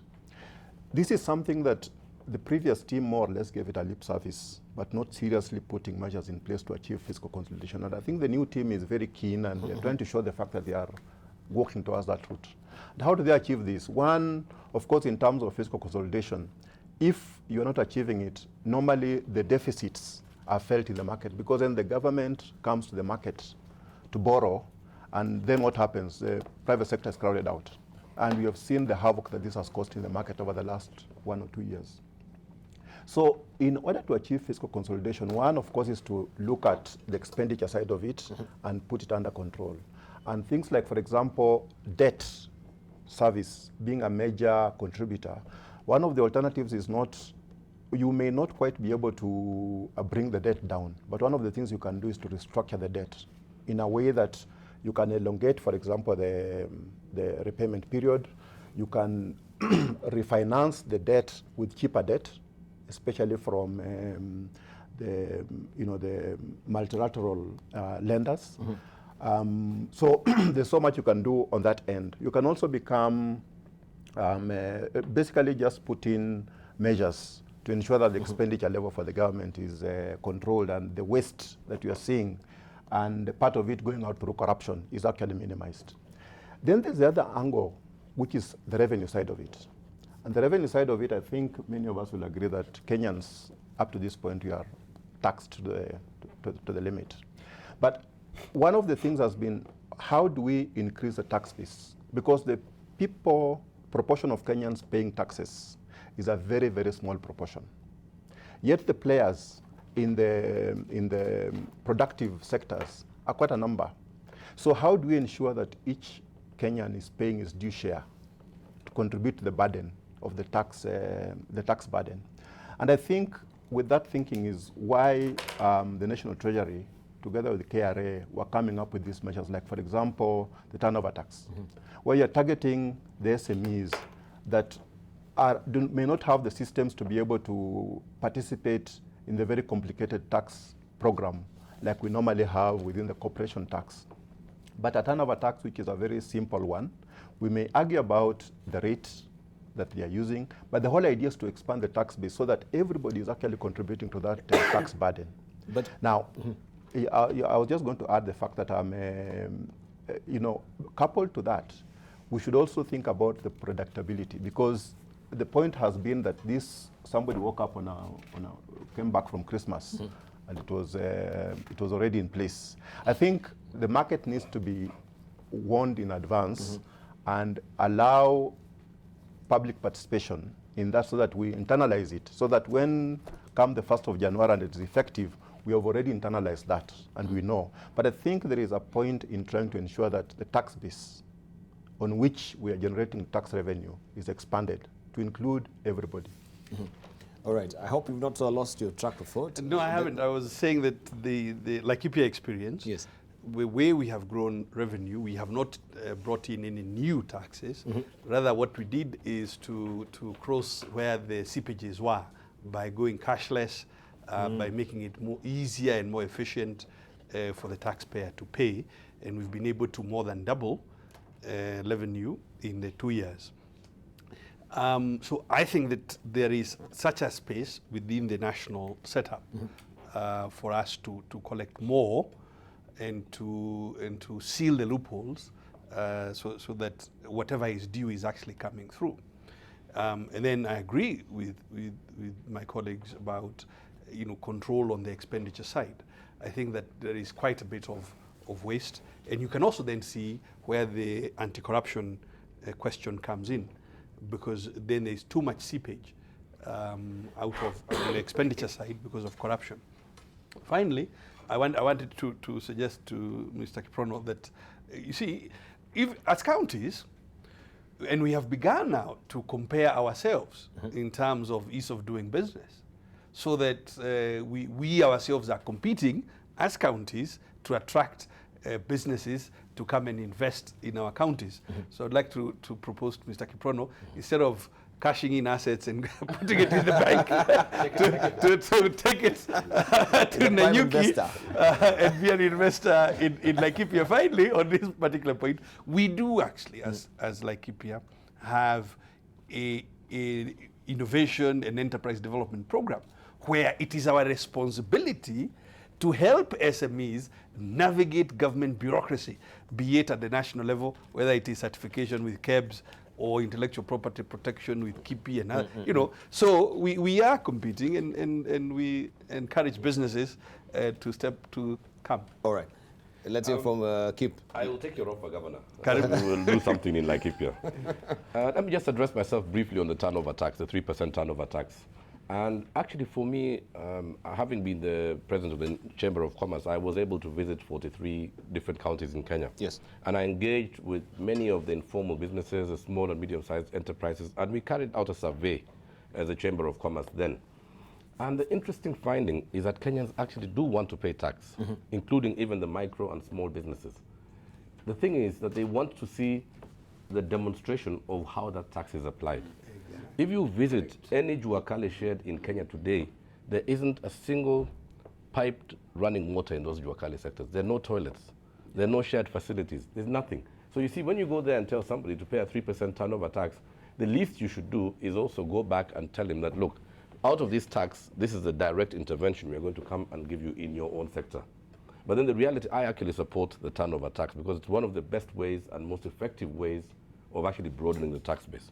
But I think what is required is a lot more civic education. We need to educate the small businesses exactly what benefit they will derive from being compliant with small taxes. And on KRA, I think KRA has sort of metamorphosed a little bit. It used to be a very good stakeholder, highly competent, stakeholder-facing institution. But I think given the real revenue challenges that the government has been facing in the recent past, that manifests itself in many things, KRA has gone from being that stakeholder-facing institution to a very, collection and enforcement-focused agency. And many times, and we are very concerned as business, they are actually not paying attention to are not even abiding to the rulings of their own tribunal. We are seeing situations where they don't pay sufficient attention to the challenges that taxpayers are facing. So I think I want to use this forum to encourage KRA to really focus on looking at how people can solve the problems that they have on taxation. Because the more people we run out of business, the fewer people we will have to collect taxes from. So I really would like KRA to up their game in terms of engaging the taxpayers. Maybe also on the turnover tax, the clarity that also we still have the presumptive tax also tagged still on the turnover tax as it is. Many people are not really, understanding how the way it is really broken down. I know if you're privy to this, maybe you can let us understand. My understanding of the turnover tax is that it is a tax for the micro and small businesses. It's a final tax and it is an only tax. I don't think that it is that the people who are paying turnover tax, in my opinion, are also eligible to corporation tax at 30%. The presumptive. No, they're not eligible for it. I think it is the administration of it. Mm-hmm. I mean, Kerry wants the tax collected at the licensing point. Yes. So when the small business comes to county to renew their annual business license, that you collect about 15% of the value of that license, okay? Mm-hmm. And then it will be netted off. It is to be netted off whatever the amount comes to for 3%. So that administration, I find myself a bit complex. Mm-hmm. I can see the point why they would like to collect at the licensing point, because that's when you have an interface between a government agency and the small business. How then you follow up to see is it more or is it less? Mm-hmm. Then it's a bit. I find myself it's a bit complicated. Mm-hmm. Is it Collins? Is you or no? It's Habil. It's Habil. Yeah. I was just going to add to what the governor said of the fact that the presumptive tax is meant to be an advance tax. An advance tax, yes. The turnover tax, of course, is a final tax, but you file them on a monthly basis. So the turnover for this year, for example, for this month, should be filed by the 20th of the next month. Yes. Now, why it's an advance tax is because then when you're filing your turnover tax returns, you can then net off the presumptive tax that you have paid in the previous month to get the net that you then remit as your turnover tax net.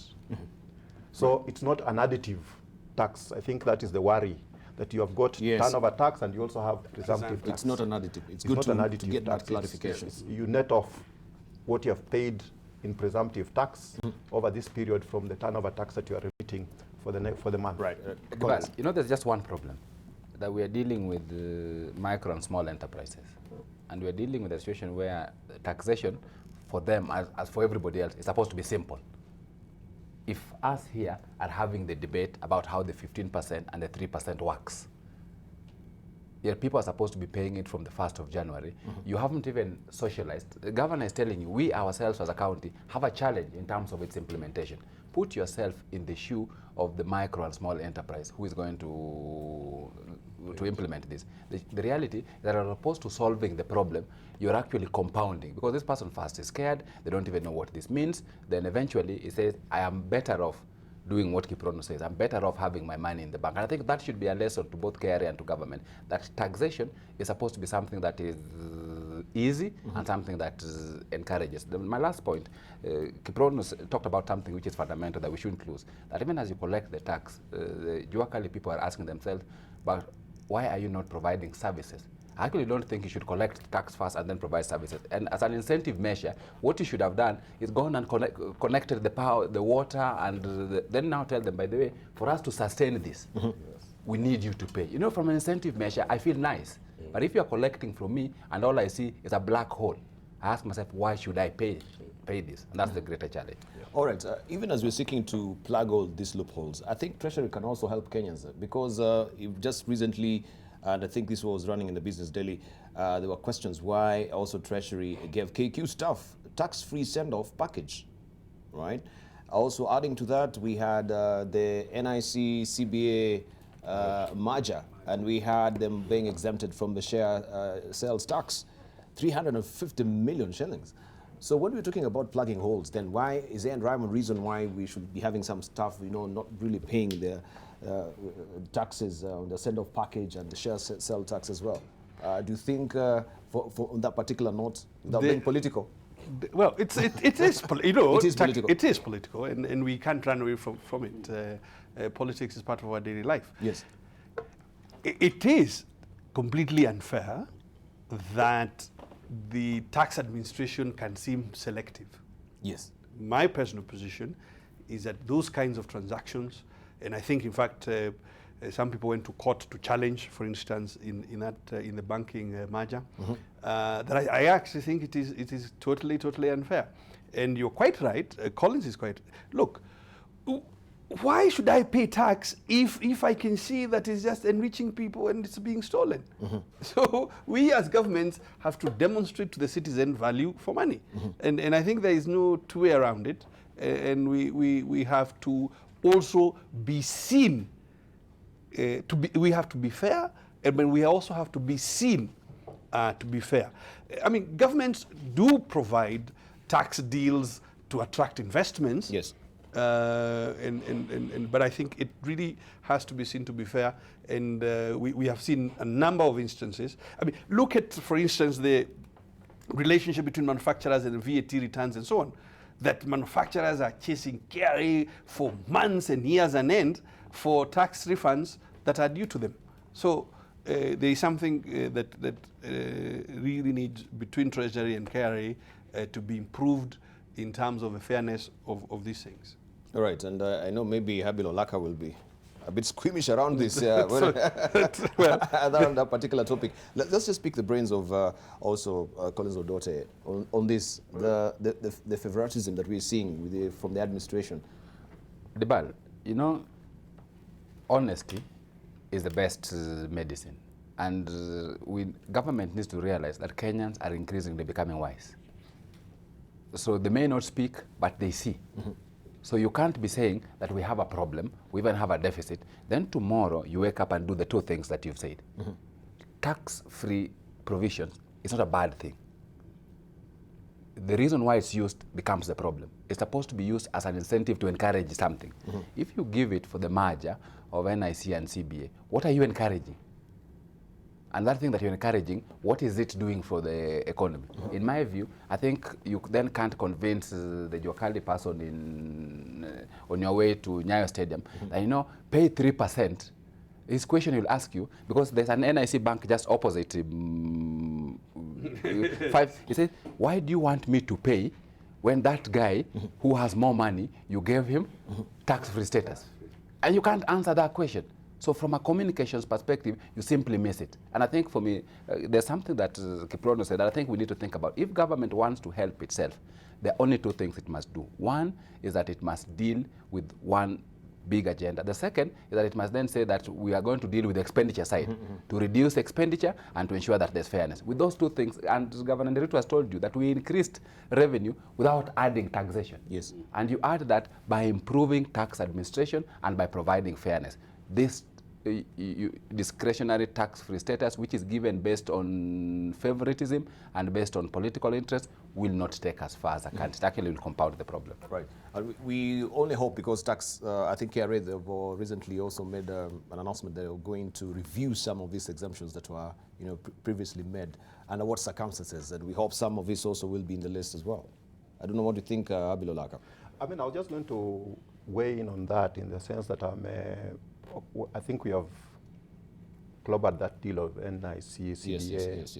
whatever. But also there was another one you gave of KQ stuff, yeah, and a number of others. And there are some times when the expenditure burden is, for example, on the government, and therefore, for example, you want to give a retrenchment package to employees who are effectively either government employees or quasi-government employees, and therefore the burden is on the government. And from an accounting point of view, you want to separate expenditure from revenue rather than netting them off. And in this case, I would think that the thinking is the fact that why should you gross up the amounts, pay off the packages, and then recover the amount through KRA as tax revenue when your expenditure has been grossed up for that amount. Okay. And therefore you exempt them from the tax liability and then pay the net, so to speak, without grossing it up, which from an accounting perspective is actually netting off your revenue from the expenditure, which in order to minimize leakages along the chain, you normally would rather gross up and then collect the the revenue from the other end. But I think also in the fact that you need to then be able to initially generate the amount plus the gross up tax from the government point of view. And I think because of those challenges that sometimes some of these, what I can call shortcuts, are taken, which from a control point of view, for us it looks inappropriate.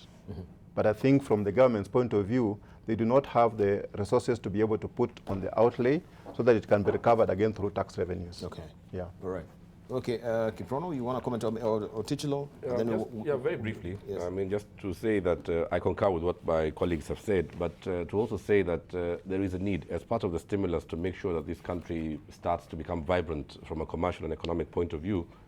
I think there's a need by the government to reconsider, the penalties and interest that have been charged by tax defaulters. Many of these tax defaulters are actually defaulted not because they wanted to, but because of the delayed payment situation. And I want to give credit to the government because we know now that in the last few months they have been able to redeem 70% of their unpaid bills. But then still, despite that, many people were caught up in situations where they haven't met their tax obligations and they haven't met their loan obligations with banks.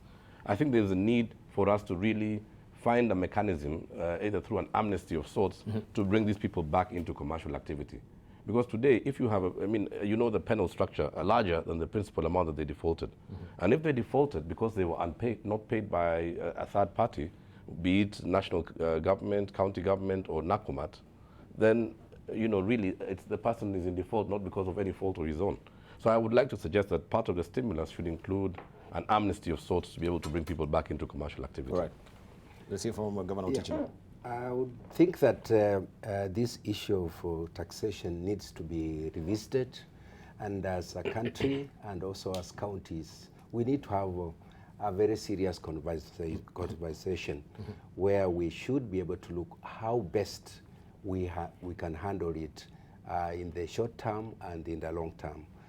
But the bottom line is that we must make a taxation system to be acceptable and easy for people to be able to feel it's easier to pay.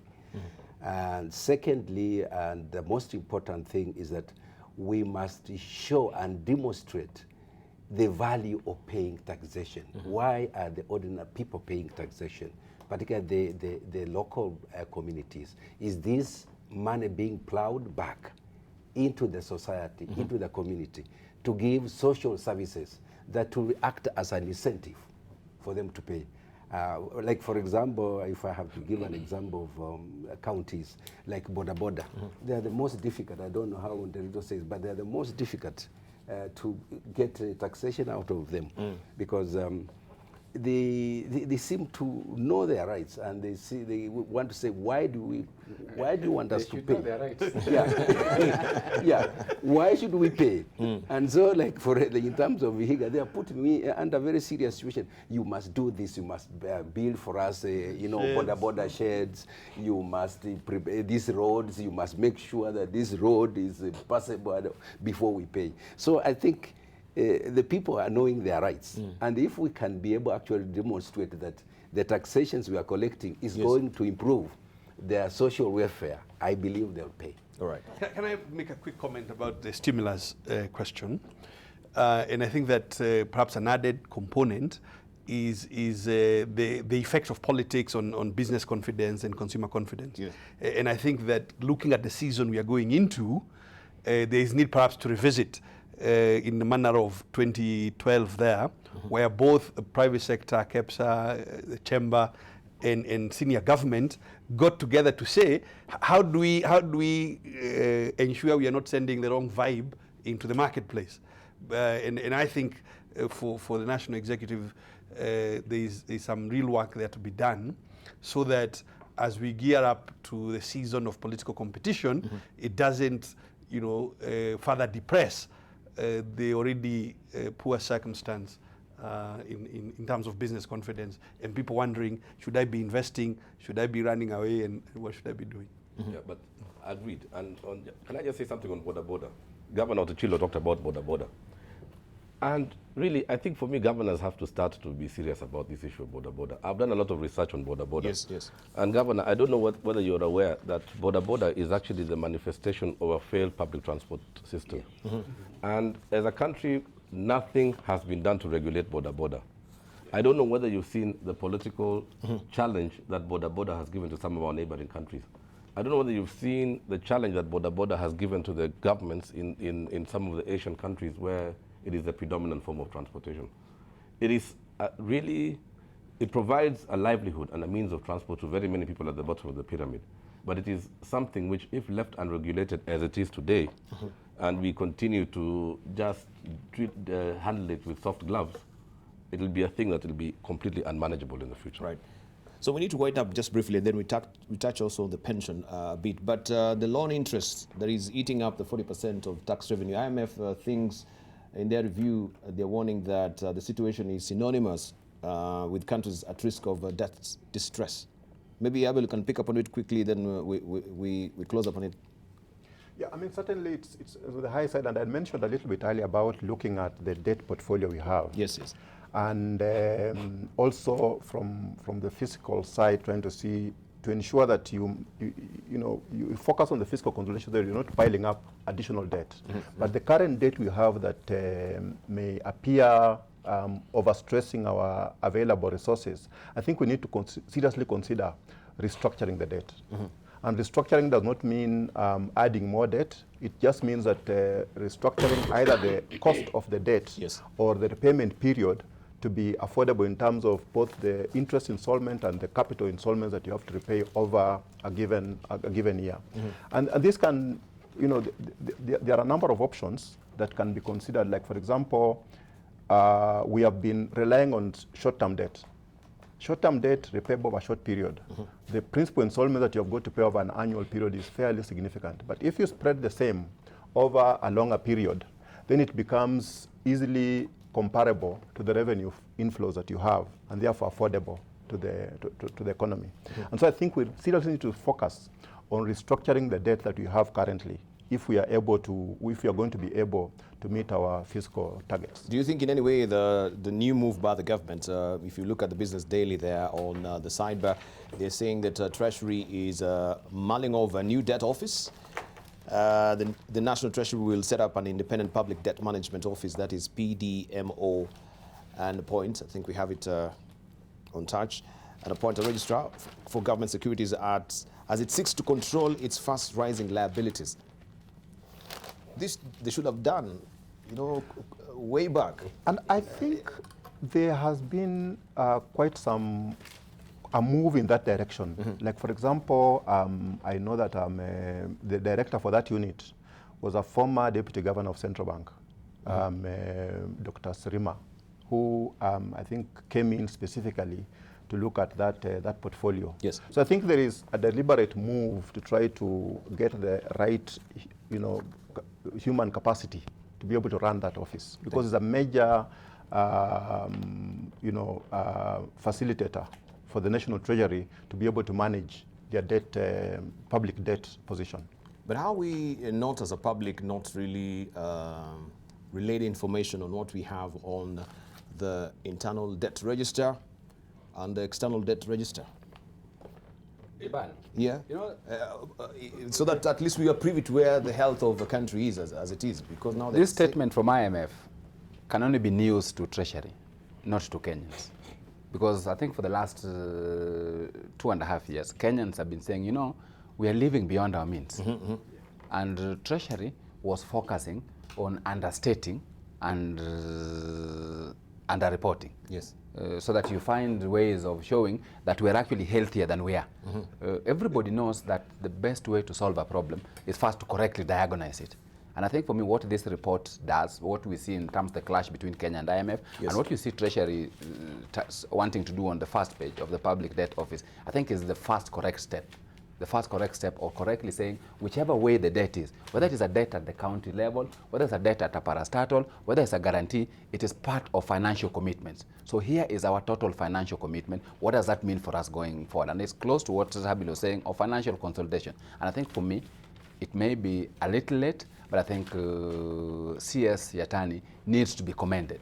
Because if he continues on this approach, then we'll be able to know exactly where we stand so that we make our next, as we try to readjust in terms of what we owe, because the reality is that there are some things we will not get out of. How do we adjust in a manner that ensures that we can be able to stay afloat? The only thing to say on this is that we can't assume that the IMF is always correct.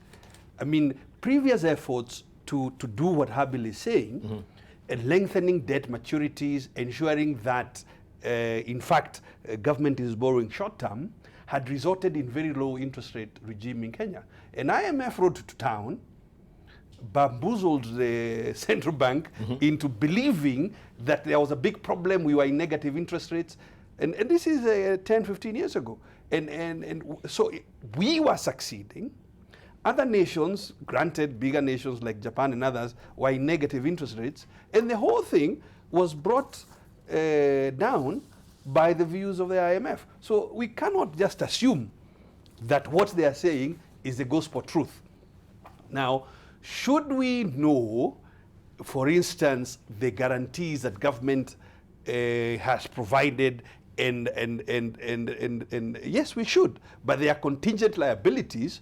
I don't think you can reckon them in exactly the same manner as already realized and direct liabilities. So there's some debate to be had, and I think that IMF also and other institutions have to accept that their medicine does not always work, and we ourselves have to also create solutions, local solutions that are proper in management that work for our economies. Thank you. Thank you. We just need to wind up on it. You wanted to say something? Yes, I want to respond to Governor. Briefly. Governor, I agree with you completely on IMF. But if you look at the 15 years ago that you're talking about, that was the time of ERS, the Economic Recovery Strategy, when we started changing from it. I think the problem we have now is that we have failed to provide local solutions. And when you do, you then invite external solutions. I think for me, the only place where I agree with them in terms of knowing what we owe. Yeah. Once we know, the solution of how we deal with it must be ours. And that's why I made the point that I think CS Yatani is on the right path. The path of admitting that, by the way, we have a problem, let's collectively find solutions. The solutions will not come from external forces, it will come from ourselves, but only once we are honest about where we are and how we move forward together. All right. I'll be remiss before we wind up, Bona Governor, when we're discussing about tax, or maybe widening the tax revenue base as well, innovative financial, designed instruments like what the countries is coming up with. You can maybe tell us more about it, where we have municipal bonds that this is something that you're mulling over, and also borrowing externally as well. I don't know how this is streamlined and how also this will spur, revenue for the counties. Briefly. No, we are some distance to municipal bonds. What we are able to do things like leasing and possibly annuity, but generally municipal bonds or debt to sub-sovereigns, meaning government entities that are not the national, is a well understood financing instrument. But we are some distance. What has happened is that a number of counties in a creditworthiness sort of program driven by the CRA and by the World Bank, which includes assessment of how creditworthy we are by way of basically credit rating, and that can set the ground for whether it is practical for us to borrow in the manner of municipal bonds. Right. But we are some distance to get there. Right. Yes. Briefly. What I would like to add is that the issue of debt management is a very, very important issue, and I want to laud the new CS for what he's doing. We should have been doing that well long time ago, and we would not be in the situation we are in now. And I think that as a country, we need to come up with a very elaborate and comprehensive policy and strategy on how to manage our debt. And this should not only be confined at the national level, because even at the county level, under the Public-Private Partnership Act, we are expected to be able to attract funding and investment at the county level. But currently now we cannot do it because it is the national government that must give the guarantee and the go-ahead. So in the case where counties are likely, like I'm already saying, that will start borrowing directly from investment, then we will need to know how also the counties are going to manage their debt. Because if we also don't put up a structure properly, and we open up this door, we will have now the debt problem all over. And the whole country now will just be paralyzed. Out of kilter. Because at the county level, I must admit, I don't think we have the capacity and the expertise to manage things like debt. Okay. All right. Debarl, I'd just like to say that we need to focus also where this debt arises from. And I go back to the whole question of recurrent expenditure. The Commission for Revenue Allocation recently shared some statistics, and they said that 45 of every 100 shillings that is collected in Kenya goes to support payroll. And then they also told us that 57 of every 100 shillings collected by Kenya goes to debt servicing. That is 102 out of 100 shillings. So let's just start off there. So for me, I think that's more important than BBI. It's really, if the political class today wants to lead us to BBI, we are going to say yes. But can you first tell us how these figures are going to go down? Or else we are going to be in a bottomless pit of debt. Right.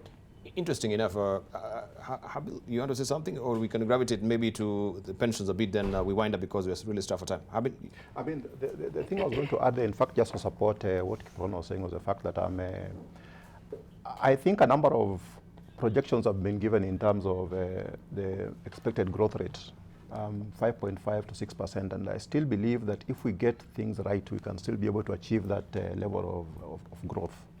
A number of downside risks, but also quite a number of opportunities. And in the opportunities, I see partly managing the risks, and we have talked about fiscal consolidation as a major driving point from the National Treasury. We talked about debt management, which is a key one, and if those two can be put into place, and you also remember the fact that towards the end of last year, there was a major move by Parliament to repeal the interest capping, and that will then enable credit to start flowing into the productive sectors of the economy, and therefore be able to boost it. And if we can be able to put all this into place and start seeing liquidity flowing into the productive sectors, then there's no reason why we cannot be able to achieve the projected 5 to 6% growth. Right. So you talked of 45% of the revenue going on payroll. I wanted just also to highlight this particular headline that we had yesterday. IMF is warning, though also I know Ndiritu Muriithi is not flying with everything that IMF is saying, but IMF warns of Kenya's pension time bomb. That is what they're saying. Treasury now facing pension obligations that have ballooned to 2.6 trillion shillings. And it seems Kenyans will be also footing this particular, we're teetering on that particular age of 1 trillion shillings. Kenya will be actually footing this. Now, Treasury CS attorney says the public sector workers have to start paying 7.5% of their gross salary as pension contribution beginning May.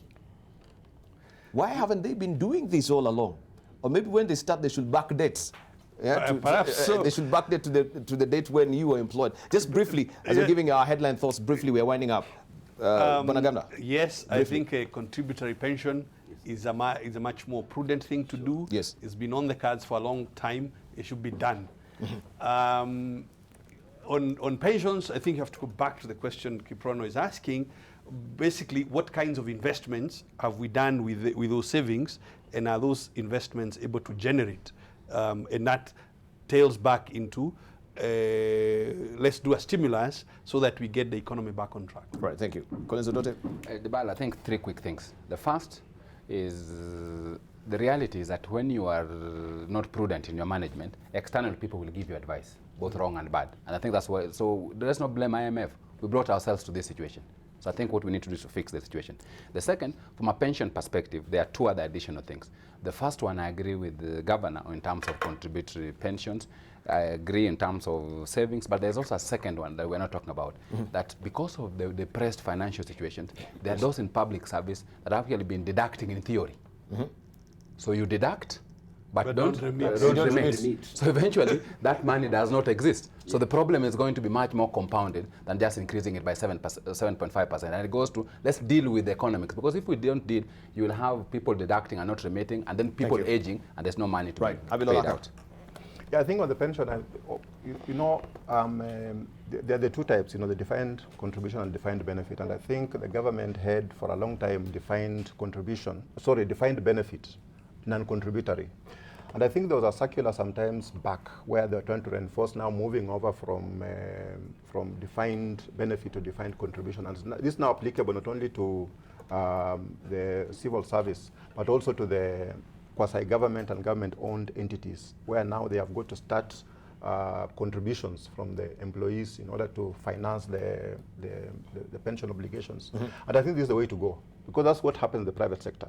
And the public sector should also follow queue. Otherwise, the burden will then fall on the taxpayer to be able to finance the accumulated debt obligations. All right, thank you. Kiprono Kitoni. Okay, I won't say anything on pensions, but let me just sum up my remarks by saying that we are very excited as business community about the rate cap removal, and we hope that the government will actually, the banks will use this responsibly, not to raise interest rates, and we also hope that the government will not crowd out private sector by going to borrow more. Secondly, I just want to really commend the government for the effort it has put in redeeming the delayed payments, and I think it's going to be very important that we just need to ensure that this doesn't happen again in future. And in conclusion, I just want to also use this platform to commend my successor in the chamber, Richard Ngatia, who's doing a fantastic job in leading the private sector in London and also in the Great Lakes region. Thank you. Right.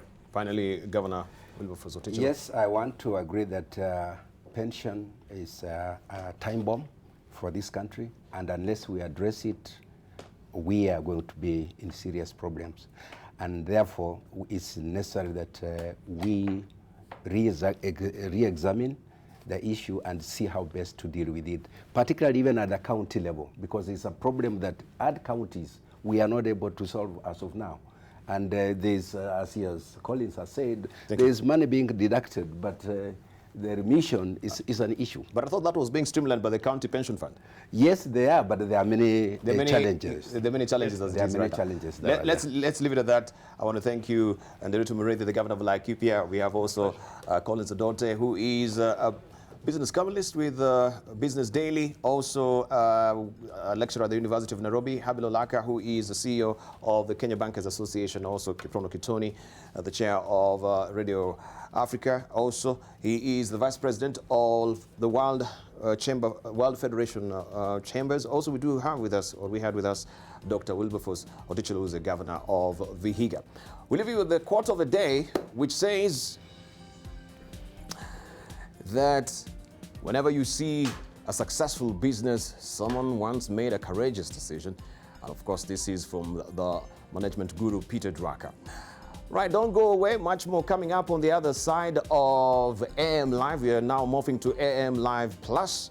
And my colleague, Gladys, she's with me. Gladys, good to see you. Good morning to you. Looking lovely Good today. morning, gentlemen.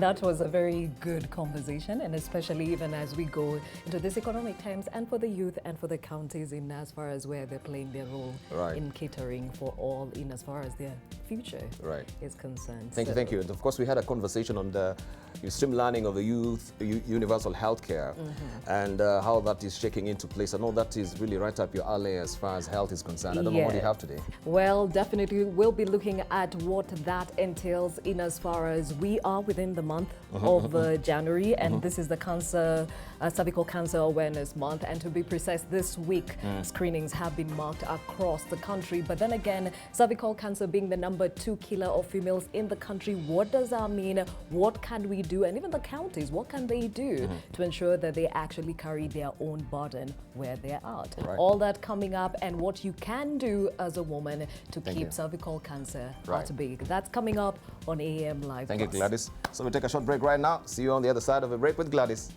Don't go away.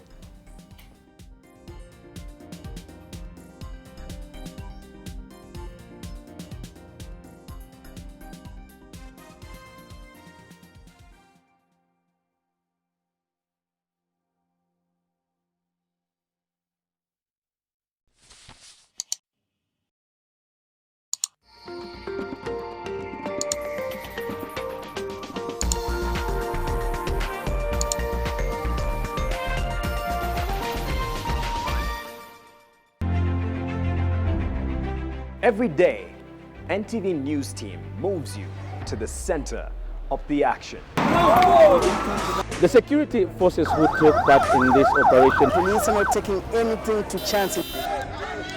Moves you to the heart of the story to witness and record history. Rendering the declared results null and void. Telling the story of Kenya. The growing importance of border in Mandera. Matatus will be on strike. And beyond. The politics in the United States capital. It is the 7th edition of the Global Education taking place in Dubai. When it comes to business, we crunch the numbers and unpack the detail with the latest information for your investment decision. It's time to say goodbye to this note and karibu to this note. In order for the manufacturing sector to be elevated from the ground. Despite the government's promise to create at least 1.3 million jobs. Moves you fast past the planes and trucks to bring you the triumphs and joys of our great men and women. Moving stories that touch our hearts. I didn't know that I could go back to school. The Back to School program has brought hope to these young mothers. NTV News. News that moves you.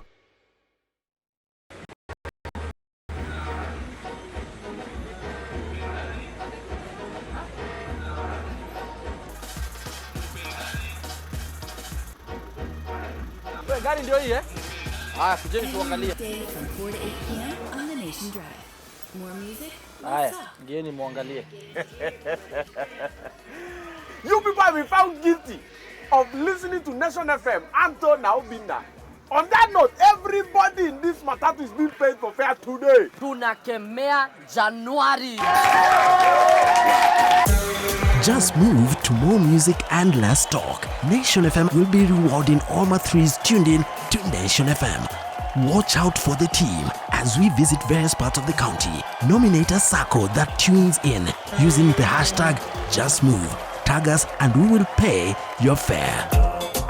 Let me call you back. Kemea in January, only on Nation FM. Lay it on there. Here. There. That's it. Yum. Eat up. See that? He's finally getting what he deserves. And beating him up isn't good enough for him. They should have killed him right then and there. Yvonne. Anna, why are you so concerned about Salvador? I always thought I'd never love someone that way again. But then you showed up. And I learned to love again. What are you talking about? I overheard your conversation with one of the guards. Maybe you can, tag me along with you? Siasa ya ukabila na chuki na mgawanyiko haitakuwepo tena.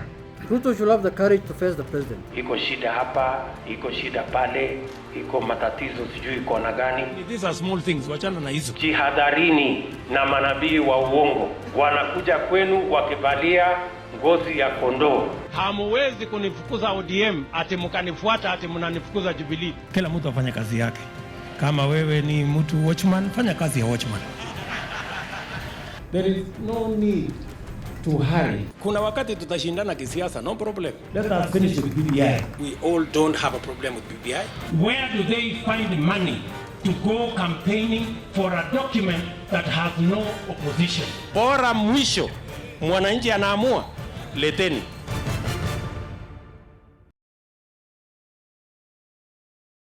Walk it like I talk it. This Saturday on Teen Republic Live, I'm the juice man. the madly talented Jovi Jove and Butros will be serving some juice, man. The finest Floor Reapers dance crew will be the life of the party.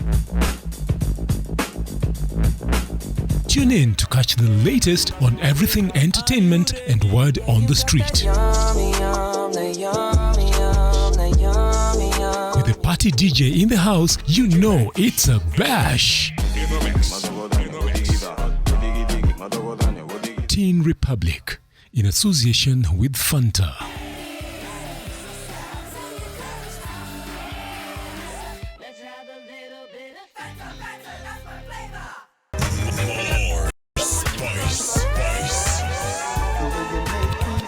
This is Jam Down and we'll be taking you all the way mpaka mwisho wa mwaka. Kama namna gani? Kumbuka pia, we have a lot in store for you this year. It's going to be mad. This year is going to be fire. More spice. And I mean more spice. Atakuwa pale na Kaskala kifanya mambo yake. Kama kawaida tuko area hadi saa 6. Don't go nowhere. #JumpDown. We'll be giving you the best of reggae and dancehall music right here on NTV. But remember, the hashtag is JumpDownKE.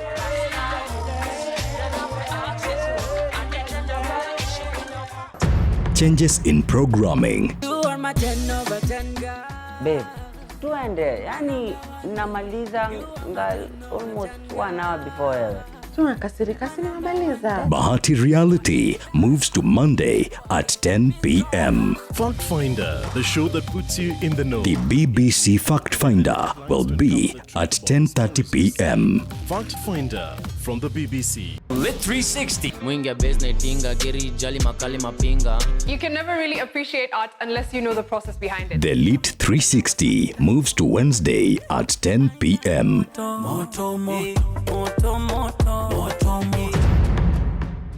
This is going to be a long conversation. And Press Pass moves to Thursday at 10 p.m. I have never known of any single time the Kenyan media and the international media came together to tell a lie. Press Pass. Accountability to the Fourth Estate.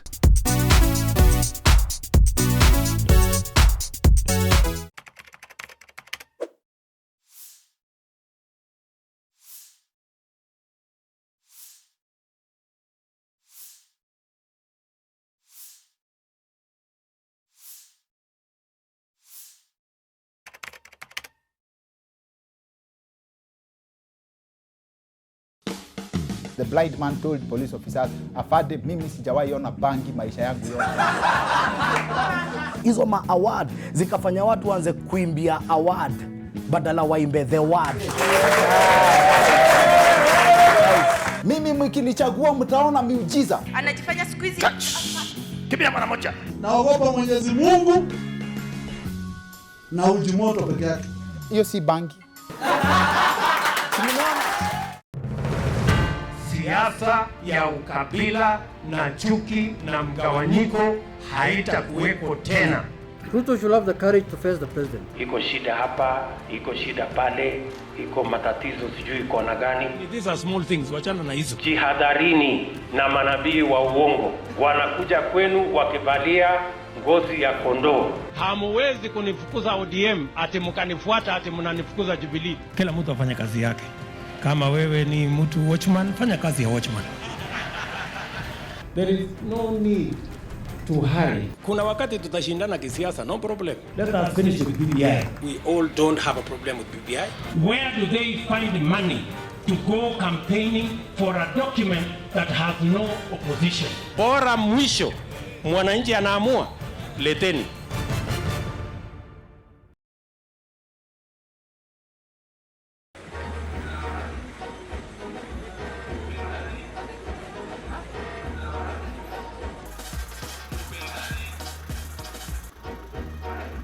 Gari ndio hii eh?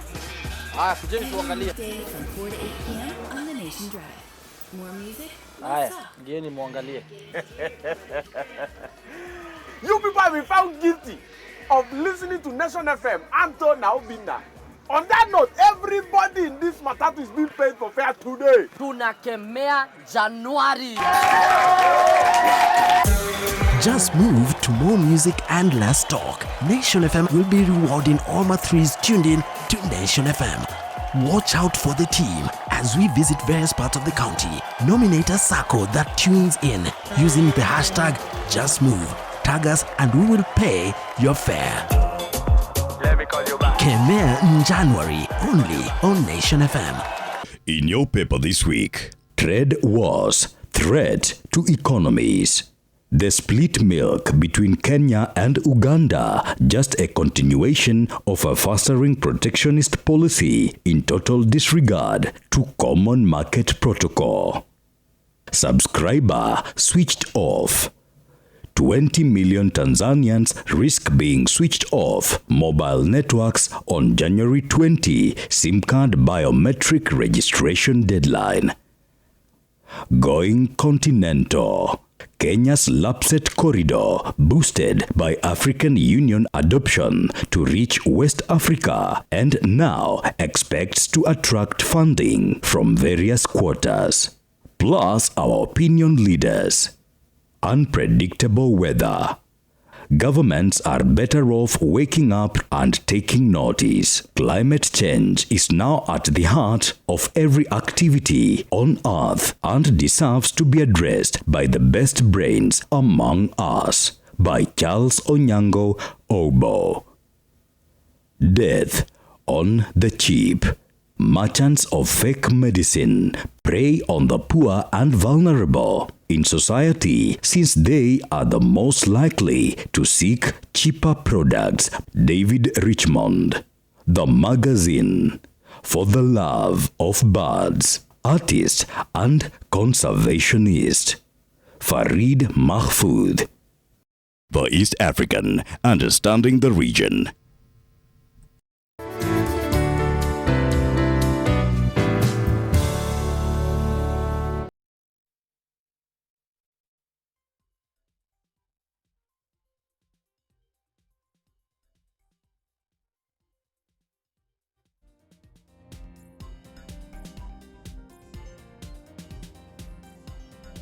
Good morning. Thank you for staying with NTV. This is AM Live Plus. My name is Gladys Gashanja. We shall be keeping you in touch with all matters, current affairs, both within and without the country, even as we project into the day. And we are now looking at the diary, and I will be joined by my various colleagues across the country to give us a tidbit of what we should expect from their regions. And speaking of which, we cross over to Mombasa County, where my colleague, that is Kevin Mutai, is standing by with the latest from Mombasa County. Kevin?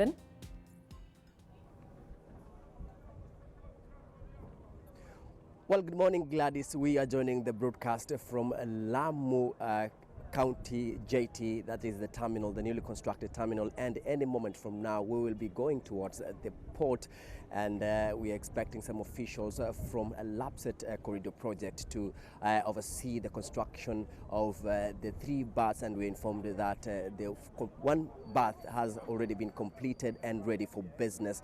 And of course, also recently, Gladys, we witnessed the signing of an MOU between the African Union under the High Representative for Infrastructure, that is Right Honorable Raila Odinga, witnessing the 3 ministers from the footprint countries, or rather member states, under this particular project that will now see the opening up of new markets and expanding the already existing ones. The Lamu Port project will also see the construction of the standard gauge railway connecting the 3 countries and even beyond. Of course, also we're expecting the road infrastructure as well as the crude oil pipeline. All this is expected to come out of the Lapset project, that is the Lamu Port South Sudan Ethiopia Transport Corridor project. And of course, among other things, the issue of employment being provided for the residents of the Lamu County, and of course also among other issues that we'll be checking across the county. Remember, also we've had recent cases of insecurity, the Al-Shabaab attacks, but currently at the Lamu town it's safe and very calm. Businesses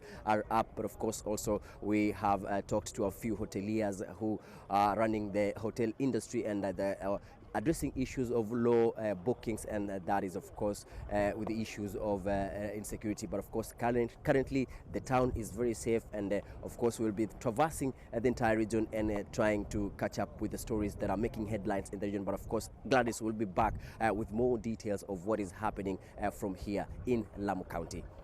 Thank you, Kevin Mutai, coming to us live from Lamu County, and this is where he'll be following up on the status report on the progress of the port in Lamu. We now go to Kisii County. My colleague Janet Nyamwamu is standing by. Janet, what can we expect from Kisii County? Gladys, it's a good morning here, and some of the stories that we are following up is a story that is involving farmers, and the Kisii farmers and technical officers led by Sami Masharia, who is the national coordinator of the Aquaculture Business Development Program, has been having a meeting, and it's a kind of a workshop here in Kisii at the Agricultural Training Institute. And The Kisii County program is aimed at promoting fish farming in the country. And we know land is diminishing in these parts of the county, and the program intends to support mostly youth and women to do various activities in the fish value chain, which supports county government policy of mainstreaming women and youth in the agricultural sector. And that is one of the stories that we are going to look at from this part of the county in Kisii. Gladys, I hand you back to studio.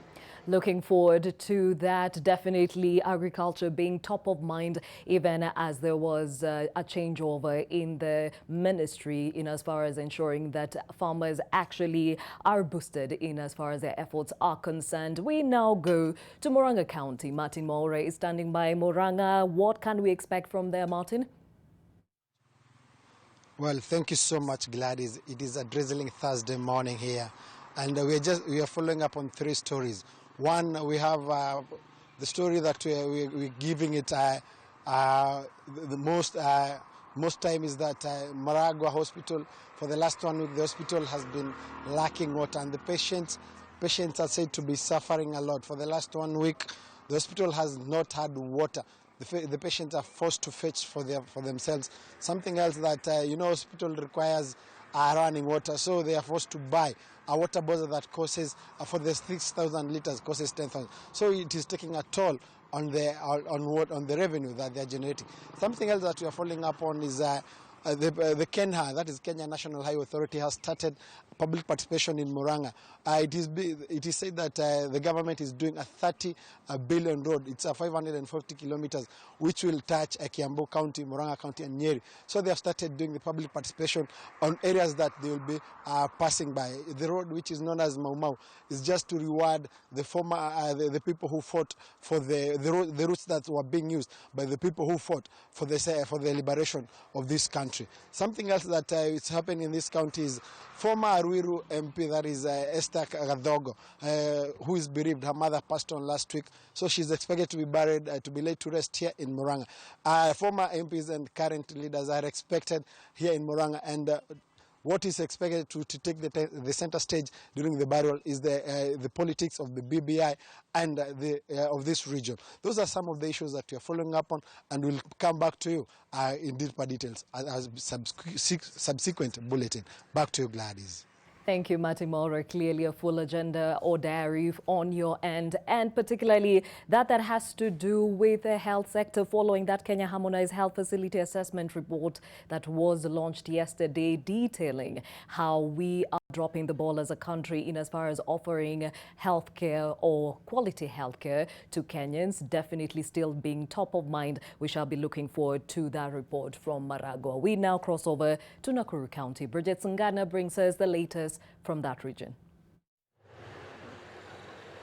Well, Gladys, our docket today has three main points on its list. And first of all is that the Rift Valley Regional Commissioner, George Natembea, yesterday issued a shoot-to-kill order, when he visited Baragoi. And this is because of the banditry flare-ups that have just started rocking that area, and also just tried to bring security to the area. So right now, officials on the ground, at the boots on the ground, will be shooting to kill any bandits or somebody suspected to be partaking in banditry in that section. Today, the Nakuru County government will be issuing bursaries worth 84 million shillings to needy pupils and students, and that is something that the governor of Nakuru County, Lee Kinyanjui, will be leading that. And finally, the President Uhuru Kenyatta is expected in Nakuru County, not today but sometime next week, to open the Simba Cement plant, and this is just in the designated industrial zone here in Nakuru County. Nakuru has been keen on spurring industrial growth, this being an agricultural and manufacturing town, and they do hope that with the advent or with the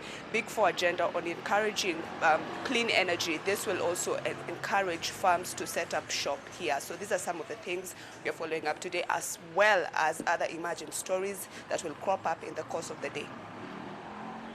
Security being top of the agenda in Nakuru County. Bridget Sungana will be keeping us updated on the same. We now cross over to the north, and to be particular, Mandera County. Maulid Ahmed now joins us with the latest.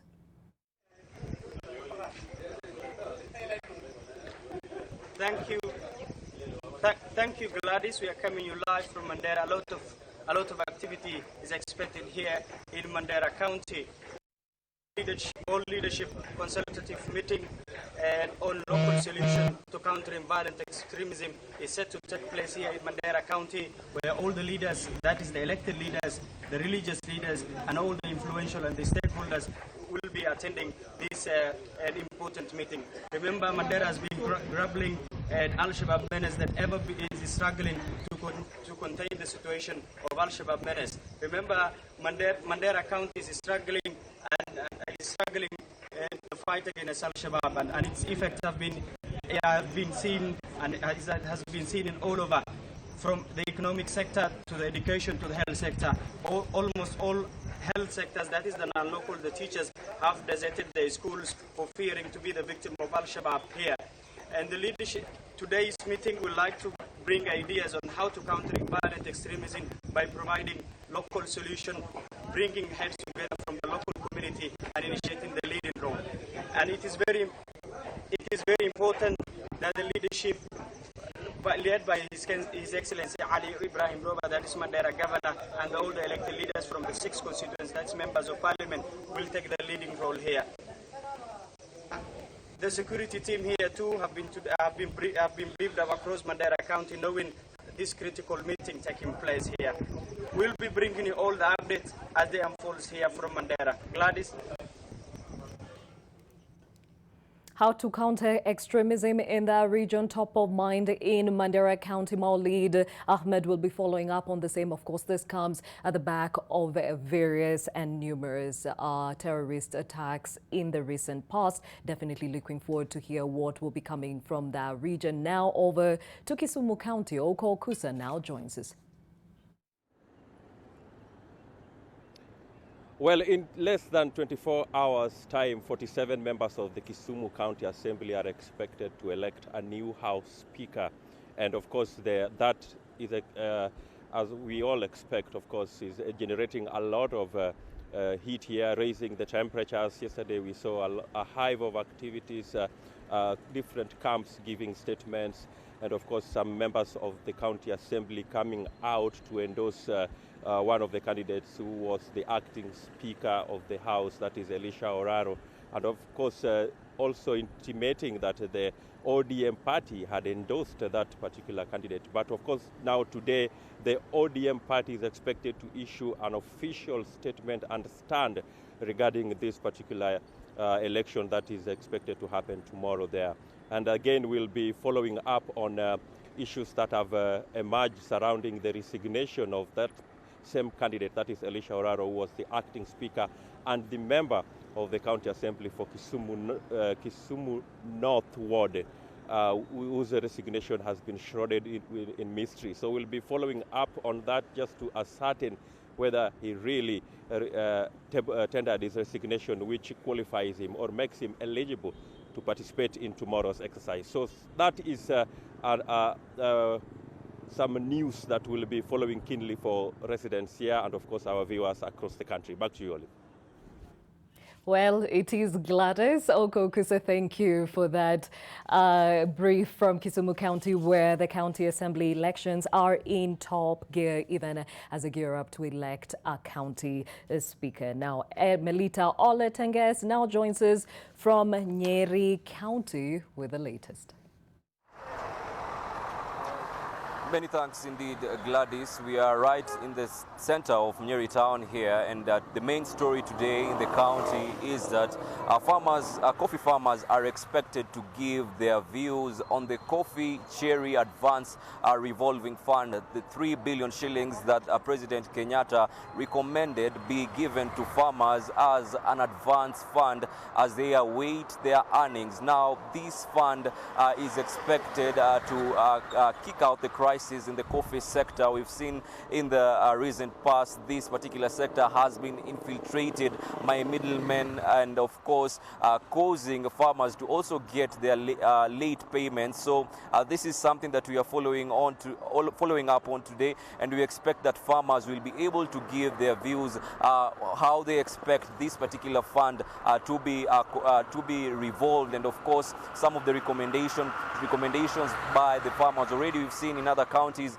farmers, saying that coffee theft is a main cause of the losses in the industry. Remember, the 130,000 tons that Kenyans coffee farmers used to get in the 1980s is just no longer there, and it has come down to 40,000 tons annually. So this coffee cherry revolving fund is expected that it will boost the sector and of course make the farmers get value for money for their produce. So that is what we are following up on today. Of course, we will be keeping our ears and eyes on the ground just to let you know and our viewers. But for now, over to you, Gladys.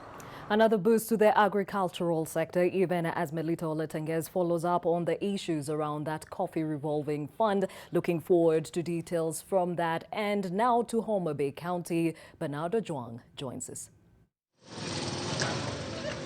Well, Gladys, all along we've been seeing youths running here and there after a politician for handouts. But of course, this is a unique one. A group of youths who have embraced innovation are currently making good use of ICT centers all over Kasipul constituency, at least to advertise their products. Farmers are using these ICT centers at least to meet their customers selling their produce. Apart from that, also we've been seeing university students going there because, you know, for a long time they have been using cybers that is expensive, but it is something they are using freely, and they are saying that this has really saved, at least helped them, and they are currently using no money to do proposals online and also submit their projects they are doing in universities. And remember, we'll be talking to some of the innovators in Oyugi's town,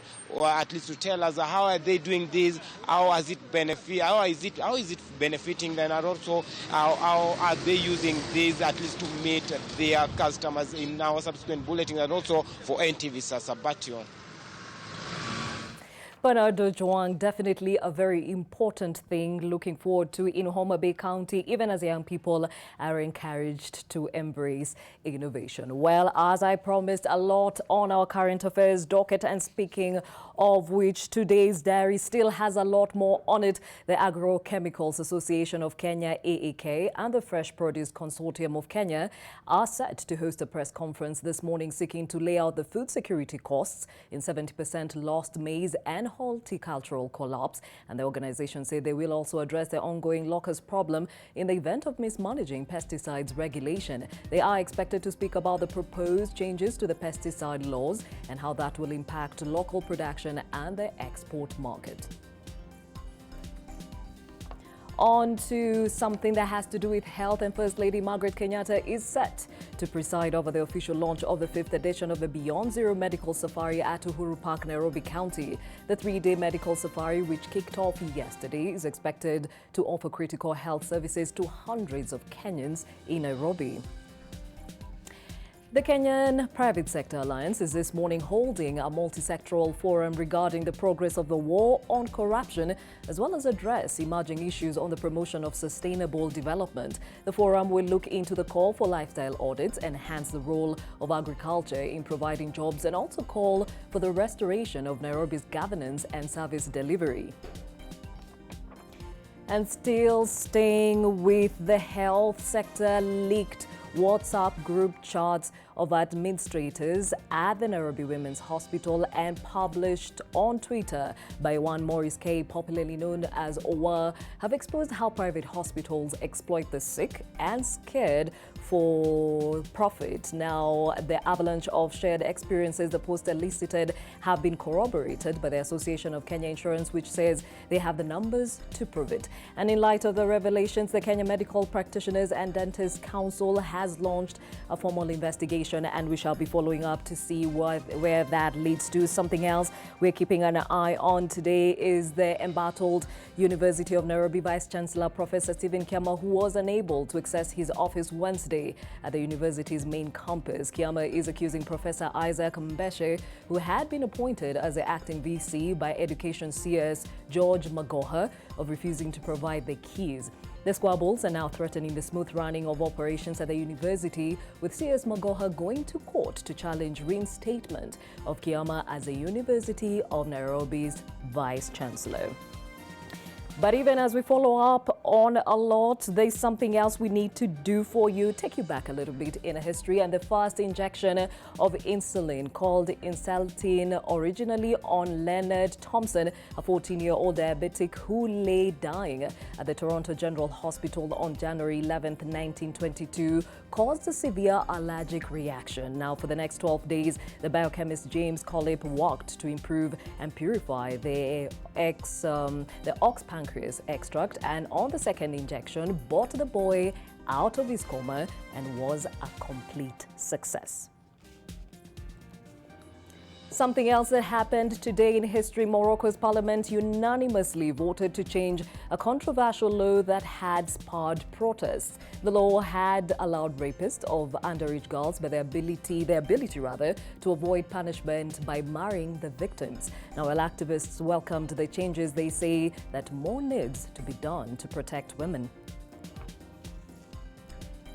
And another one in history: on this day in 1556, an earthquake in Shaanxi, that is China, kills an estimated 830,000 people, and counting. Casualties is often imprecise after large-scale disasters, especially prior to the 20th century, but this disaster is still considered the deadliest of all time. The quake struck in late evening, with aftershocks continuing through the following morning, and later scientific investigation revealed that the magnitude of the quake was approximately 8.0 to 8.3, which isn't close to the strongest tremor on record. However, the quake struck in the middle of a densely populated area with poorly constructed buildings and homes, resulting in a horrific death toll.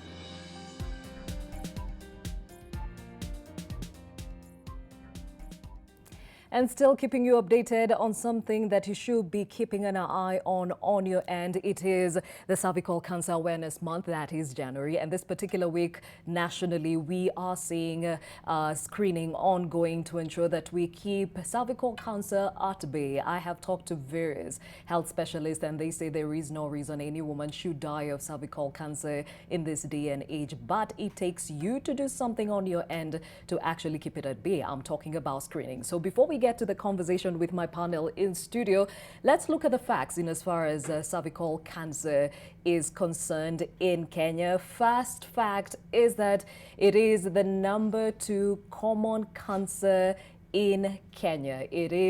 Cervical cancer is the #2 most common type of cancer in Kenya. The second fact you need to keep in mind is that cervical cancer in 2018 was said to have actually killed many people, and it ranked at #2 cause of cancer deaths in the country. And to just make this very realistic, fact #3 is that cervical cancer was actually caused 3,286 deaths in 2018. So those are the numbers we're working with in as far as deaths related to cervical cancer are concerned. And to help us understand how you and I can keep this at bay in as far as screening is concerned, with me in studio, Anne Morira, who is a molecular scientist from Lancet, Kenya. Thank you for your time. And of course, Dr. Jane Wakahe, who is a gynecologist and obstetrician. Thank you, ladies. Now, before we get to it, there is a reason why we've had over and over again women do not do their screening. And I actually went out to the streets to ask some of them why they shy away from doing their screening. Well, I'm told I'll be given those clips in a moment. But Daktari, even as we wait for them, do we have them? All right, then let's hear what the women have to say as to why they shy away from that regular screening that is recommended. I think 2 years ago. So uncomfortable and embarrassing sort of. Maybe wakituletea akiona ukiambupanda kitanda fanya hivi hivi, una feel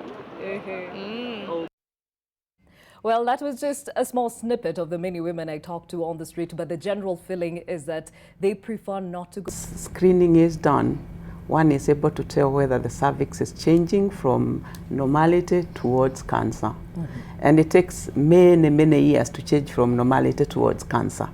So in between, if somebody keeps screening, they'll know and they'll be dealt with before cancer strikes. Okay. And important. Anne, when you are doing this screening, what exactly are you looking for? What is this that causes cervical cancer?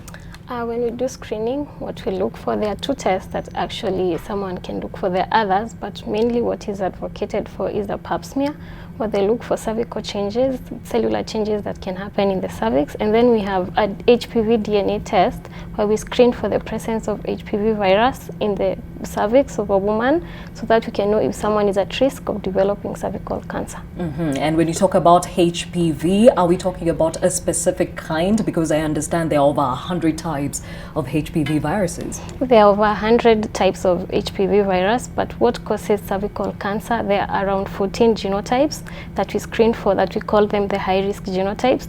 And two of the most lethal genotypes is type 16 and type 18, where we screen and test for the presence of those genotypes in the HPV DNA test. Okay, now let's backtrack a little bit. Dr. Wakahe, HPV, human papilloma virus, explain to us what is that and how it's directly related to causing cervical cancer. Human papilloma virus is a virus. Facts to know about viruses, there is no cure. Another fact is human papilloma virus is sexually transmitted.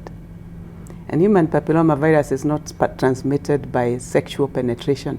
It's transmitted by skin to skin, because human papilloma virus lives in the skin of the person who is infected. So even if somebody is keen and using condoms, they are not protected against human papilloma virus. Now, if somebody gets infected by the high-risk human papilloma virus, chances are